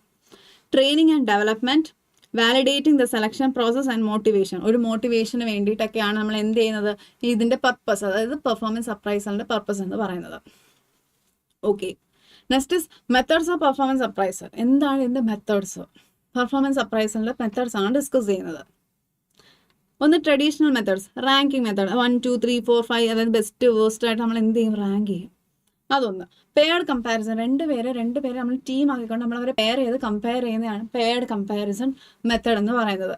ഇനി അടുത്ത ഫോഴ്സ്ഡ് ഡിസ്ട്രിബ്യൂഷൻ ടോപ്പ് 10 മിഡിൽ 40, അതായത് നമ്മളിങ്ങനെ എന്താ പറയുക, നമ്മൾ സ്പെസിഫിക് ആയിട്ട് കാറ്റഗറീസ് ആയിട്ട് നമ്മളിവരെ ഡിസ്ട്രിബ്യൂട്ട് ചെയ്യും. എന്നിട്ട് നമ്മൾ ടോപ്പ് 10 കാറ്റഗറി ആരാണ്, മിഡിൽ 40 ആരാണ്, ബോട്ടം 10%, നമ്മൾ അങ്ങനെ ഒരു ക്രൈറ്റീരിയ വെച്ച് ഇവരെ ഡിസ്ട്രിബ്യൂട്ട് ചെയ്ത് വെക്കുന്നതാണ് ഫോഴ്സ്ഡ് ഡിസ്ട്രിബ്യൂഷൻ എന്ന് പറയുന്നത്. Graphic rating scale, critical incident method, ഇതൊക്കെ മെത്തേഡ്സ് ആണ്, പെർഫോമൻസിനെ ജഡ്ജ് ചെയ്യാൻ യൂസ് ചെയ്യുന്ന മെത്തേഡ്സ് ആണ് ഇവിടെ ഡിസ്കസ് ചെയ്യുന്നത്. ഇനി മോഡേൺ മെത്തേഡ്സ് ആണ് management by objectives, behaviourally anchored rating scales. ഇതൊക്കെ ന്യൂ മെത്തേഡ്സ് ആണ് എവിടെ വന്നിരിക്കുന്നത്, അത് നമ്മുടെ പെർഫോമൻസ് അഡ്ജസ്റ്റ്മെന്റ് ഇല്ല പെർഫോമൻസിനെ നോക്കി കാണാൻ വേണ്ടിയിട്ടുള്ളത്. 360 ഡിഗ്രി അപ്രൈസൽ, അസസ്മെന്റ് സെന്റേഴ്സ്, ഇതൊക്കെ എന്തിനു വേണ്ടിയിട്ടാണ്? നമ്മൾ ഡിസ്കസ് ചെയ്ത പെർഫോമൻസിനെ ജഡ്ജ് ചെയ്യുന്ന എന്താണ് പുതിയ പുതിയ മെത്തേഡ്സ് ആണ്. 360 ഡിഗ്രി അപ്രൈസൽ എന്ന് വെച്ചാൽ നിങ്ങളത് മനസ്സിലാക്കാൻ 360 ഡിഗ്രി അതിപ്പം ബിഹേവിയർ ആവട്ടെ മൾട്ടിപ്പിൾ സോഴ്സസിൽ നിന്ന് നമ്മളിങ്ങനെ ഫീഡ്ബാക്സ് കണ്ടുപിടിച്ചുകൊണ്ടേയിരിക്കും. അതിപ്പം സൂപ്പർവൈസേഴ്സിൽ നിന്ന് ചോദിക്കും, പിയേഴ്സിൻ്റെ ഫ്രണ്ട്സിൽ നിന്ന് ചോദിക്കും, കൊളീഗ്സിൽ നിന്ന് ചോദിക്കും. ഇവിടെ നിന്ന് എല്ലാം 360 ഡിഗ്രിയിൽ നിന്ന് നമ്മൾ എന്തെങ്കിലും ജഡ്ജ്മെന്റ്സ് നമ്മൾ കളക്ട് ചെയ്യും. ഓക്കെ, ഇനി BARS എന്ന് വെച്ചാൽ ബിഹേവിയറലി, അതായത് നമ്മൾ ബിഹേവിയറലി കറക്റ്റ് ആണോ, നമ്മുടെ ഓർഗനൈസേഷൻ്റെ ബിഹേവിയറുമായിട്ട് ഒത്തുപോകുന്നുണ്ട്. ഓർഗനൈസേഷനിൽ നമ്മൾ കാഴ്ചവെക്കുന്ന കുറേ ബിഹേവിയേഴ്സ് ഉണ്ട്, അത് ഓക്കെ ആണോ അല്ലയോ എന്നാണ് നമ്മൾ BARS നമ്മൾ ഡിസ്കസ് ചെയ്യുന്നത്. ഓക്കെ, അടുത്ത traits and behaviour based appraisals. Traits and behaviour based appraisals ആണ് ഇവിടെ ഡിസ്കസ് ചെയ്യുന്നത്. എന്താണ് trait focused appraisal? Trait focused appraisal അതായത് ട്രേറ്റ് ഫോക്കസ്ഡ് ജഡ്ജ്മെന്റ് എന്താണ്? Focus on personal traits of an employee, അതായത് പേഴ്സണലി ആ എംപ്ലോയി എങ്ങനെയാണ്, ഫ്രണ്ട്ലിനെസ് അല്ലെങ്കിൽ ഡിപ്പെൻഡബിലിറ്റി, എന്താ പറയുക, അയാൾക്ക് എത്രത്തോളം പേഴ്സണൽ ക്യാരക്ടറിസ്റ്റിക്സ് ഓക്കെ ആണോ, വളരെ സോഷ്യലൈസിങ് ഫാക്ടേഴ്സ് ആണ് നമ്മളിവിടെ എന്ത് ചെയ്യുന്നത്, ട്രേറ്റ് ഫോക്കസ്ഡ് അപ്രൈസൽ നമ്മൾ നോക്കുന്നത്. ബിഹേവിയർ ബേസ്ഡിലാകുമ്പം കണ്ടോ more objective than trait based. ഇവിടെ നമ്മളെന്ന് വെച്ചാൽ ക്യാരക്ടറിസ്റ്റിക്സ് ആണ് കൂടുതൽ നോക്കുന്നത്, അതായത് എങ്ങനെയാണ് വർക്ക് ചെയ്യുന്നത്, നമ്മൾ കൊടുക്കുന്ന ഒബ്ജക്റ്റീവ്സ് മീറ്റ് ചെയ്യാൻ പറ്റുന്നുണ്ടോ, അതാണ് എവിടെ ബിഹേവിയർ ബേസ്ഡ് അപ്രൈസൽ എന്ന് പറയുന്നത്. ട്രേറ്റ് ബേസ്ഡോ സോഷ്യലൈസിങ് ഫാക്ടേഴ്സ് ആണ് അവിടെ വരുന്നത്. ഓക്കെ, ഇനി അടുത്തത് അഡ്വാൻറ്റേജസ് ആൻഡ് ഡിസഡ്വാൻറ്റേജസ്. ഒന്ന് അഡ്വാൻറ്റേജ് എന്താണ്? Highlight employees with leadership potential or who show initiative. ഡിസഡ്വാൻറ്റേജസോ to measure sometimes it is difficult to measure character traits like creativity or leadership. അതെ, creativity ഒക്കെ നമുക്ക് അവിടെ ബേസ് ചെയ്ത് നമുക്ക് ഒരു ഡിസിഷൻ എടുക്കാൻ പറ്റുമോ? ഡിസിഷൻ എടുക്കാൻ പറ്റത്തില്ല. എന്താ കാരണം? നമ്മളവിടുത്തെ പേഴ്സണൽ ട്രേറ്റ്സ്, അതായത് അവരുടെ ക്യാരക്ടറിനെ മാത്രമേ നോക്കുള്ളൂ, അവരുടെ എബിലിറ്റിയെ, നമ്മൾ സ്കിൽസിനെ നമ്മൾ എന്ത് ചെയ്തില്ല, ജഡ്ജ് ചെയ്തില്ല. So it's very easy. Performance appraisal എന്തിനു വേണ്ടിയിട്ടാണ്? Key consideration setting clear standards, correct standards provide ചെയ്യണം, കൺസിസ്റ്റന്റ് ആയിരിക്കണം പ്രോസസ്സ്, ഫീഡ്ബാക്ക് മെക്കാനിസം. ഈ ഫീഡ്ബാക്ക് കിട്ടിയിട്ട് നമ്മുടെ കയ്യിൽ വെച്ചിട്ട് കാര്യമില്ല, ഇത് നമ്മൾ എംപ്ലോയീസിനെ അറിയിക്കണം, എന്നാലേ അവർക്ക് അവരുടെ ഡ്രോബാക്സ് എന്താണ് അവരുടെ പ്രശ്നം എന്ന് അവർക്ക് മനസ്സിലാവത്തുള്ളൂ. Okay,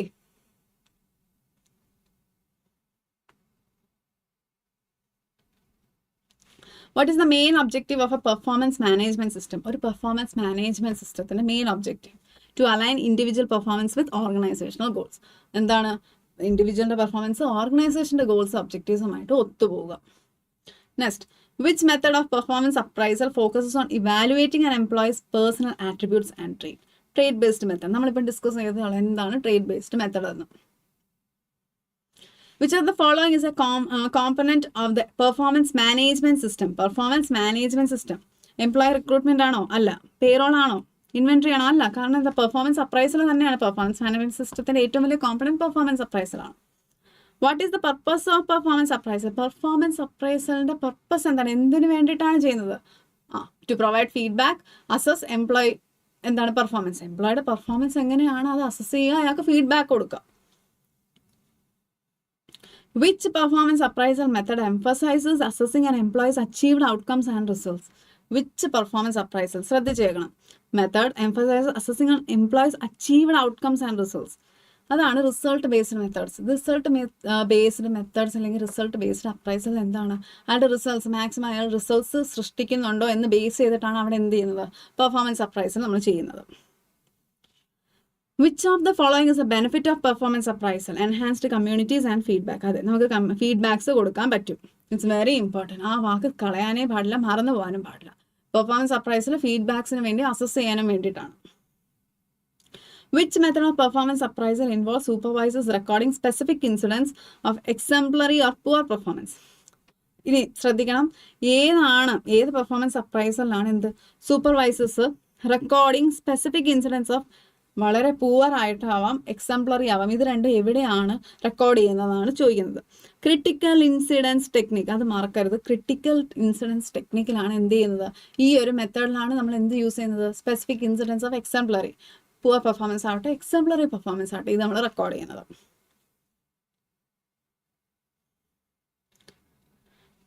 which type of performance appraisal method compares and employee's performance of that of peers. നമ്മൾ അത് ശ്രദ്ധിച്ചായിരുന്നു.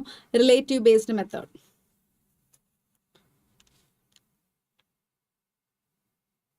റിലേറ്റീവ് ബേസ്ഡ് മെത്തേഡിൽ നമ്മൾ എന്ത് ചെയ്യും? പെർഫോമൻസിൻ്റെ, അതായത് എംപ്ലോയിയുടെ പെർഫോമൻസ് പിയേഴ്സ്, അതായത് അവരുടെ ഫ്രണ്ട്സിൻ്റെ പെർഫോമൻസുമായിട്ട് നമ്മൾ എന്ത് ചെയ്യും? നമ്മളത് കമ്പയർ ചെയ്യും. എവിടെ? റിലേറ്റീവ് ബേസ്ഡ് മെത്തേഡിൽ. Okay. What R anchors in performance appraisal? എന്താണ് ആങ്കേഴ്സ്? പെർഫോമൻസ് അപ്രൈസൽ ആങ്കേഴ്സ് എന്താണ്? അതെന്ന് പറയുന്നത് ഒരു പ്രീ ഡിറ്റർമൈൻഡ് സ്കെയിലാണ്, വേറെ ഒന്നുമില്ല. They are pre determined scales of bench marks. അതായത് ആങ്കേഴ്സ്, ഇത് വെച്ചാണ് നമ്മൾ എന്ത് ചെയ്യുന്നത്? നിങ്ങളെ ജഡ്ജ് ചെയ്യാൻ പോകുന്നത്. So pre determined scales of bench marks ആണ് എന്ത്? പെർഫോമൻസിലെ ഈ എംപ്ലോയിയുടെ പെർഫോമൻസ് ഇവാലുവേറ്റ് ചെയ്യാൻ വേണ്ടിയിട്ട്. Performance appraiser റിലൈസ് solely on subjective opinions and perceptions of supervisors. അല്ല, പെർഫോമൻസ് അപ്രൈസൽ എന്ന് പറഞ്ഞാൽ കംപ്ലീറ്റ്ലി എന്താണ്? സബ്ജക്റ്റീവ് ഒപ്പീനിയൻസുമായിട്ടാണ് ഒത്തുപോകുന്നത്, ഇല്ലെങ്കിൽ പെർസെപ്ഷൻസ്. ലൈക്ക് സൂപ്പർവൈസേഴ്സിന് കുറേ സബ്ജക്റ്റീവായിട്ട് കുറേ ഒപ്പീനിയൻസ് ഉണ്ട്, അവർക്ക് കുറേ പെർസെപ്ഷൻസ് ഉണ്ട്, കുറേ എംപ്ലോയീസിനെ കുറിച്ച്. അതുമായിട്ടാണ് പെർഫോമൻസ് അപ്രൈസൽ മുന്നോട്ട് പോകുന്നത്. അല്ല, അത് എന്താണ്? ഒരുപാട് മെത്തേഡ്സ് യൂസ് ചെയ്ത്, ക്രൈറ്റീരിയാസ് യൂസ് ചെയ്ത്, അസസ്മെൻറ്റ്സ് യൂസ് ചെയ്തിട്ടൊക്കെയാണ് നമ്മൾ എന്ത് ചെയ്യുന്നത്? നമ്മൾ പ്രോജക്റ്റ് എന്ത് ചെയ്യുന്നത്? പെർഫോമൻസ് അപ്രൈസൽ നമ്മൾ ചെയ്യുന്നത്. ഓക്കെ.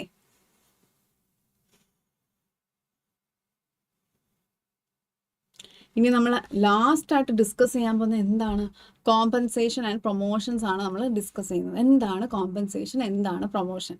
വളരെ ഈസിയാണ്. കോമ്പൻസേഷൻ എന്ന് വെച്ചാൽ ഒരുപാട് ചിന്തിക്കാനൊന്നുമില്ല. കോമ്പൻസേഷൻ എന്ന് വെച്ചാൽ മോണിറ്ററി ആൻഡ് നോൺ മോണിറ്ററി ബെനിഫിറ്റ്സിനെ നമുക്ക് എന്താ പറയുക? ഒരു ബിസിനസ്സിൽ ഓർഗനൈസേഷൻ അവരുടെ എംപ്ലോയീസിന് പ്രൊവൈഡ് ചെയ്യുന്ന മോണിറ്ററി ആൻഡ് നോൺ മോണിറ്ററി ബെനിഫിറ്റ്സിനെ നമ്മൾ ഒരുപോലെ പറയും കോമ്പൻസേഷൻ എന്ന്. Okay. Total remuneration including financial returns and non monetary benefits. Okay. ഇനി definition of compensation. Dale Yoder എന്താണ് പറഞ്ഞത്? കോമ്പൻസേഷൻ എന്ന് പറയുന്നത് പേയിങ് പീപ്പിൾ ഫോർ വർക്ക്. ഈ വർക്ക് എന്ന് പറയുന്നത് എന്താണ്? ബെനിഫിറ്റ്സ് മോണിറ്ററി ആയിരിക്കണം, നോൺ മോണിറ്ററി ആയിരിക്കണം. സോ ഇതാണ് ഏറ്റവും സിമ്പിൾ ആയിട്ടുള്ള ഡെഫിനേഷൻ. ഡെയിൽ യോർഡർ എന്താണ് പറഞ്ഞത്? Compensation is paying people for work. അവർ ചെയ്ത ജോലിക്ക് നമ്മൾ പേ ചെയ്യുന്നു. അടുത്ത ഒബ്ജക്റ്റീവ്സ് ഓഫ് കോമ്പൻസേഷൻ. കോമ്പൻസേഷൻ്റെ ഒബ്ജക്റ്റീവ്സ് എന്താണ്? നമുക്കറിയാം, കോമ്പൻസേഷൻസ് ഇൻക്രീസ് ചെയ്യുമ്പോൾ എന്താണ്? അക്വയർ ചെയ്യാൻ പറ്റും. ക്വാളിഫൈഡ് ആയിട്ടുള്ള പേഴ്സണൽസിനെ നമുക്ക് അക്വയർ ചെയ്യാൻ പറ്റും. കറണ്ട് എംപ്ലോയീസിനെ നമുക്ക് റീറ്റെയിൻ ചെയ്യാൻ പറ്റും. എൻഷുർ ഇക്വിറ്റി ഈക്വൽ ആയിട്ട് ബാലൻസ്. Ensure equity. കോമ്പൻസേഷൻ എന്താണ്? ബോത്ത് ഇന്റേണലി, അതായത് ജോബ് വർത്ത്, അതായത് ആ ജോബുമായിട്ട് ഇന്റേണലി അത് ഓക്കെ ആയിരുന്നു. എക്സ്റ്റേണലി ആ എക്സ്റ്റേണൽ മാർക്കറ്റ് അതിന് എന്താണോ ഡിമാൻഡ് ചെയ്യുന്നത് അത് തന്നെ ആയിരിക്കണം അവിടെയും കൊടുക്കുന്നത്. Ensure equity. Reward decide behaviour. Compensation എന്ത് ചെയ്യണം? Positive behaviours, performance, loyalty, responsibility ഒക്കെ കൂടാൻ വേണ്ടിയിട്ട് ഒരു റിവാർഡ് പോലെയാണ്. Control cost. Comply with legal regulation. അതാണ് ലേബർ ലോയിൽ പറയുന്നത്. മിനിമം വേജസ് ഇത്രയാണ്. അത് പ്രൊവൈഡ് ചെയ്യാൻ എന്ത് പറ്റണം? കമ്പനിക്ക് പറ്റണം. Facilitate understanding, further administrative efficiency. ഇതിനൊക്കെ നമ്മളെ എന്ത് സഹായിക്കും? കോമ്പൻസേഷൻ സഹായിക്കും. ഓക്കെ. ഇനി അടുത്തതാണ് കോമ്പൻസേഷൻ മാനേജ്മെന്റ്. കോമ്പൻസേഷൻ മാനേജ്മെന്റ് എന്തിനു വേണ്ടിയിട്ടാണ് നമ്മളിത്, എങ്ങനെയാണ് കോമ്പൻസേഷൻ മാനേജ്മെന്റ് എന്നാണ് ഡിസ്കസ് ചെയ്യുന്നത്. ഒന്ന്, നമ്മൾ എന്താണ്? Motivate personal. While monetary rewards are essential, motivation can also come from praise, recognition and career development. അതും ഒരു കോമ്പൻസേഷൻ്റെ ഭാഗമാണ്. കോമ്പൻസേഷൻ മാനേജ്മെന്റ് ലൈക്ക് എങ്ങനെയാണ്? അവരെ അത് മോട്ടിവേറ്റ് ചെയ്യുക, അവരെ അത് റെക്കഗ്നൈസ് ചെയ്യുക, ഹ്യൂമൻ വാല്യൂസ് ഇല്ലെങ്കിൽ അവരുടെ ഹ്യൂമൻ വാല്യൂസിനെ റെക്കഗ്നൈസ് ചെയ്യുക, അവരുടെ ഹാർഡ് വർക്കിനെ റെക്കഗ്നൈസ് ചെയ്യുക, പ്രൈസ് ചെയ്യുക. ഇങ്ങനെയൊക്കെ എന്ത് ചെയ്യാൻ പറ്റും? മോട്ടിവേറ്റ് ചെയ്യാൻ പറ്റും പേഴ്സണലിനെ. Compensation. Consistency in compensation. Internally and external മാർക്കറ്റിൽ എന്താണ്? ഇത് കൺസിസ്റ്റന്റ് ആയിരിക്കണം, ഓക്കെ ആയിരിക്കണം, ഇല്ലെങ്കിൽ ഒത്തുപോകണം. Consistent. Okay. Adequacy. Compensation should be sufficient to meet the needs of employees നീഡ്സുമായിട്ട് ഓക്കെ ഒത്തുപോകണം. അഡ്യൂക്കേറ്റ് ആയിരിക്കണം, ആവശ്യത്തിനുള്ളതായിരിക്കണം എന്നതാണ് പറയുന്നത്. ഇനി promotions in HRM. Okay. Promotion in HRM എന്താണ്? Promotion refers to the upward movement of an employee. അതിനെയാണ് promotion. മുകളിലേക്ക് പോകുന്നതിനെയാണ് പ്രൊമോഷൻ എന്ന് പറയുന്നത്, അല്ലേ? ഒരു പൊസിഷനിൽ നിന്ന് മറ്റൊരു പൊസിഷനിലേക്ക്, ഒരു കാഷ്യറിൽ നിന്ന് ഒരു മാനേജറിലേക്ക് പോകുന്നത് എന്താണ്? ഒരു പ്രൊമോഷനാണ്. അപ്പം എന്ത് കിട്ടും? Purpose of promotion: maximise organisational values, encourage skill development, foster employee moral, reduce discontent and promote self development. നമ്മുടെ സെൽഫ് ഡെവലപ്മെന്റ് ആവട്ടെ, ഓർഗനൈസേഷൻ വാല്യൂ ആവട്ടെ, ഇതൊക്കെ മാക്സിമൈസ് ചെയ്യാൻ ഒരു പ്രൊമോഷൻ നമ്മളെ എത്രത്തോളം സഹായിക്കുമെന്നാണ് നമ്മൾ ഡിസ്കസ് ചെയ്തത്. Promotion in human resource management. Okay. Basis for promotion. എന്തായിരിക്കും ബേസിസ്? ഒരു പ്രൊമോഷൻ വെറുതെ കിട്ടിയാൽ മാത്രം മതിയോ? അല്ല. സീനിയോറിറ്റി. എത്ര നാൾ അവർ വർക്ക് ചെയ്തു, എന്താണ് അവരുടെ എക്സ്പീരിയൻസ്, അത് first one. So seniority. Next is merit. അവരുടെ പെർഫോമൻസും സ്കിൽസും, ആ എംപ്ലോയി പുറത്ത് കാണിക്കുന്ന പെർഫോമൻസും സ്കിൽസും ഡെമോൺസ്ട്രേറ്റ് ചെയ്തായിട്ട് നമ്മൾ എന്ത് ചെയ്യും, നമ്മൾ മെറിറ്റ് ബേസിലും നമ്മൾ പ്രൊമോഷൻസ് കൊടുക്കും. Combination of seniority and merit, സീനിയറുമാണ് വളരെ എന്താണ് ക്വാളിഫിക്കേഷൻസ് ആട്ടെ സ്കിൽസ് ആട്ടെ പെർഫോമൻസ് എല്ലാം ഓക്കെ ആണെങ്കിൽ നമ്മൾ എന്ത് ചെയ്യും, ഈ ഒരു കോമ്പിനേഷനിൽ നമ്മൾ എന്ത് കൊടുക്കും, പ്രൊമോഷൻ കൊടുക്കും.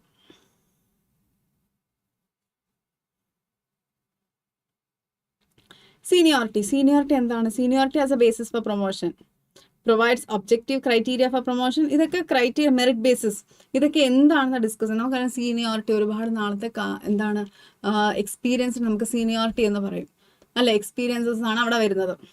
നെക്സ്റ്റ് മെറിറ്റ് എന്ന് പറയുമ്പം എന്താണ്, അവരുടെ എഫിഷ്യൻസി, അവരുടെ നോളജ്, അവരുടെ സ്കിൽസുമായിട്ട് ഒത്തുപോകുന്ന, പ്രൊഡക്റ്റീവ് ആണോ എന്നതാണ് നമ്മൾ അവരുടെ ഹാർഡ് വർക്കിനെ എൻകറേജ് ചെയ്യണം. അപ്പോൾ ഇതാണ്, അതൊരു കോമ്പിനേഷനെ നമുക്ക് എന്താ പറയാം, seniority cum merit, merit cum seniority എന്ന് നമുക്ക് ഡിസ്കസ് ചെയ്യാം. Okay, what are the objectives of compensation? Objectives of compensation എന്താണ്? Attract and retain talent. നമ്മൾ കോമ്പൻസേഷൻ പ്രൊവൈഡ് ചെയ്യുന്നത് അട്രാക്ട് ചെയ്യാനും ടാലൻറ്റിനെ റീറ്റെയിൻ ചെയ്യാനും വേണ്ടിയിട്ടാണ് അല്ലേ. അതിന് വേണ്ടിയിട്ട് എന്ത് ചെയ്യണം, അട്രാക്ട് ചെയ്യണം, ടാലൻറ്റിനെ റീറ്റെയിൻ ചെയ്യണം. Compensation aims to reward and motivate employees അല്ലേ. കോമ്പൻസേഷൻ എന്താണ് എയിം ചെയ്യുന്നത്, റിവാർഡ് കൊടുക്കുക, അവരുടെ എംപ്ലോയീസിനെ മോട്ടിവേറ്റ് ചെയ്യുക. ഇല്ലാതെ ഗ്രിവിയൻസിന് വേണ്ടിയിട്ടോ സ്ട്രക്ചർ, ഓർഗനൈസേഷൻ റീസ്ട്രക്ചറോ ട്രാൻസ്ഫറിന് വേണ്ടിയിട്ടോ ഒന്നുമല്ല കൊടുക്കുന്നത്. നമുക്ക് വായിക്കുമ്പോൾ തന്നെ അത് മനസ്സിലാവും. Which are the following is not a basis of promotion? പ്രൊമോഷന് വേണ്ടിയിട്ടുള്ള ബേസിസ് അല്ലാത്തത്. Performance and potential yes, skills and qualification ഉറപ്പായിട്ടും വേണം. ഓർഗനൈസേഷൻ റീസ്ട്രക്ചർ അതിനും എന്ത് ചെയ്യും, സഹായിക്കും. പക്ഷേ എംപ്ലോയി പ്രിഫറൻസസിന് വേണ്ടിയിട്ടാണ് നമ്മൾ, അതാണ് ഒരു പ്രൊമോഷൻ്റെ ബേസ് എന്ന് പറയുന്നത്. ഒരിക്കലല്ല, പ്രൊമോഷന് വേണ്ടിയിട്ടുള്ള ബേസ് എന്താണ്, performance, potential, skills and qualifications. Okay, employee preference എവിടെയാണ് വരുന്നത്, ജോബ് സാറ്റിസ്ഫാക്ഷനും ജോബ് എൻഗേജ്മെൻറ്റിലുമാണ് കൂടുതലും വരുന്നത്. Okay, next, what is the primary purpose of promotion? എന്താണ് primary purpose? To provide opportunities for career advancements.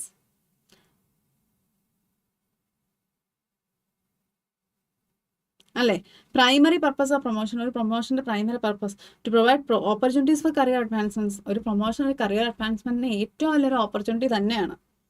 Which of the following best defines compensation? എന്താണ് compensation? ഞാൻ പറഞ്ഞു, monetary and non monetary benefits എംപ്ലോയീസിന് കൊടുക്കുന്നതിന് നമ്മൾ എന്തെന്ന് പറയും, നമ്മൾ കോമ്പൻസേഷൻ എന്ന് പറയും. ഓക്കെ, നമ്മളിവിടെ എന്തൊക്കെ ഡിസ്കസ് ചെയ്തു, യൂണിറ്റ് 1 to യൂണിറ്റ് 8 വരെ ഡിസ്കസ് ചെയ്തു. അതിൽ ഇമ്പോർട്ടൻ്റ് ആയിട്ടുള്ള MCQs ഡിസ്കസ് ചെയ്തു, നമ്മൾ സമ്മറീസ് ഡിസ്കസ് ചെയ്തു. ഇതിലൂടെ നമ്മൾ എന്താണ് മനസ്സിലാക്കിയത്? ആക്ച്വലി ഇത് വളരെ ഈസി ആയിട്ടാണ് ഈ തിയറി പേപ്പർ നമ്മൾ മനസ്സിലാക്കുക. കോൺസെപ്റ്റ് നമ്മൾ വളരെ ക്ലിയർ ആക്കണം. MCQs വായിക്കുമ്പോൾ തന്നെ നമുക്കപ്പോൾ മനസ്സിലാവും, ഓക്കെ ഇതാണ് ഇതിൻ്റെ കറക്റ്റ് ആൻസർ, ഇതാണ്, ഇങ്ങനെയാണ് ഈ കോൺസെപ്റ്റ് എന്ന് മനസ്സിലാക്കണം. എക്സാമ്പിൾസ് വെച്ച് നമുക്ക് മനസ്സിലാക്കി വളരെ ഈസി ആയിട്ട് HRM ഓർഗനൈസേഷണൽ ബിഹേവിയറിൻ്റെ പേപ്പർ നമുക്ക് ക്രാക്ക് ചെയ്യാൻ പറ്റും. ഓക്കെ, അപ്പോൾ ഇത്രയും പറഞ്ഞു തന്നതൊക്കെ മനസ്സിലായോ എല്ലാവർക്കും?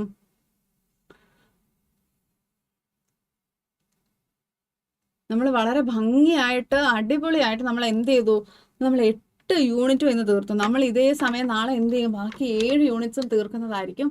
സോ നമ്മൾ നാളെ കാണുന്നിടം വരെ മിസ് ടാറ്റ ബൈ ബൈ പറയുകയാണ്. നാളെ എന്ത് ചെയ്യണം, ഇതെല്ലാം റിവൈസ് ചെയ്തിട്ട് വരണം. അതായത് എന്താണ് ഈ കോൺസെപ്റ്റിൽ പറഞ്ഞത്, എന്താണ് മിസ് പറഞ്ഞതെന്ന് ഒന്ന് വായിച്ച് നോക്കിയിട്ട് വേണം വരാൻ. എന്നാലേ ബാക്കി കണ്ടിന്യൂഷൻ നിങ്ങൾക്ക് മനസ്സിലാവും. ഇന്നൊരു ഫ്രഷ് ടോപ്പിക് ആയതുകൊണ്ട് നമുക്ക് 7 വരെ എന്ത് പറ്റി, നമുക്ക് വളരെ ഭംഗിയായിട്ട് മുന്നോട്ട് കൊണ്ടുപോകാൻ പറ്റി. ബാക്കി യൂണിറ്റ്സ് 9 തൊട്ട് 15 വരെ പോകണമെങ്കിൽ എന്ത് ചെയ്യണം, നിങ്ങൾ ഇതിൻ്റെ കണ്ടിന്യൂഷൻ ആയിട്ട് വായിച്ചുകൊണ്ട് വരണം. എന്നാൽ മാത്രമേ നമുക്ക് നാളെ ഇത് മുന്നോട്ട് കൊണ്ടുപോകാൻ പറ്റൂ. So everybody good night, bye bye. Miss പോവുകയാണോ കേട്ടോ.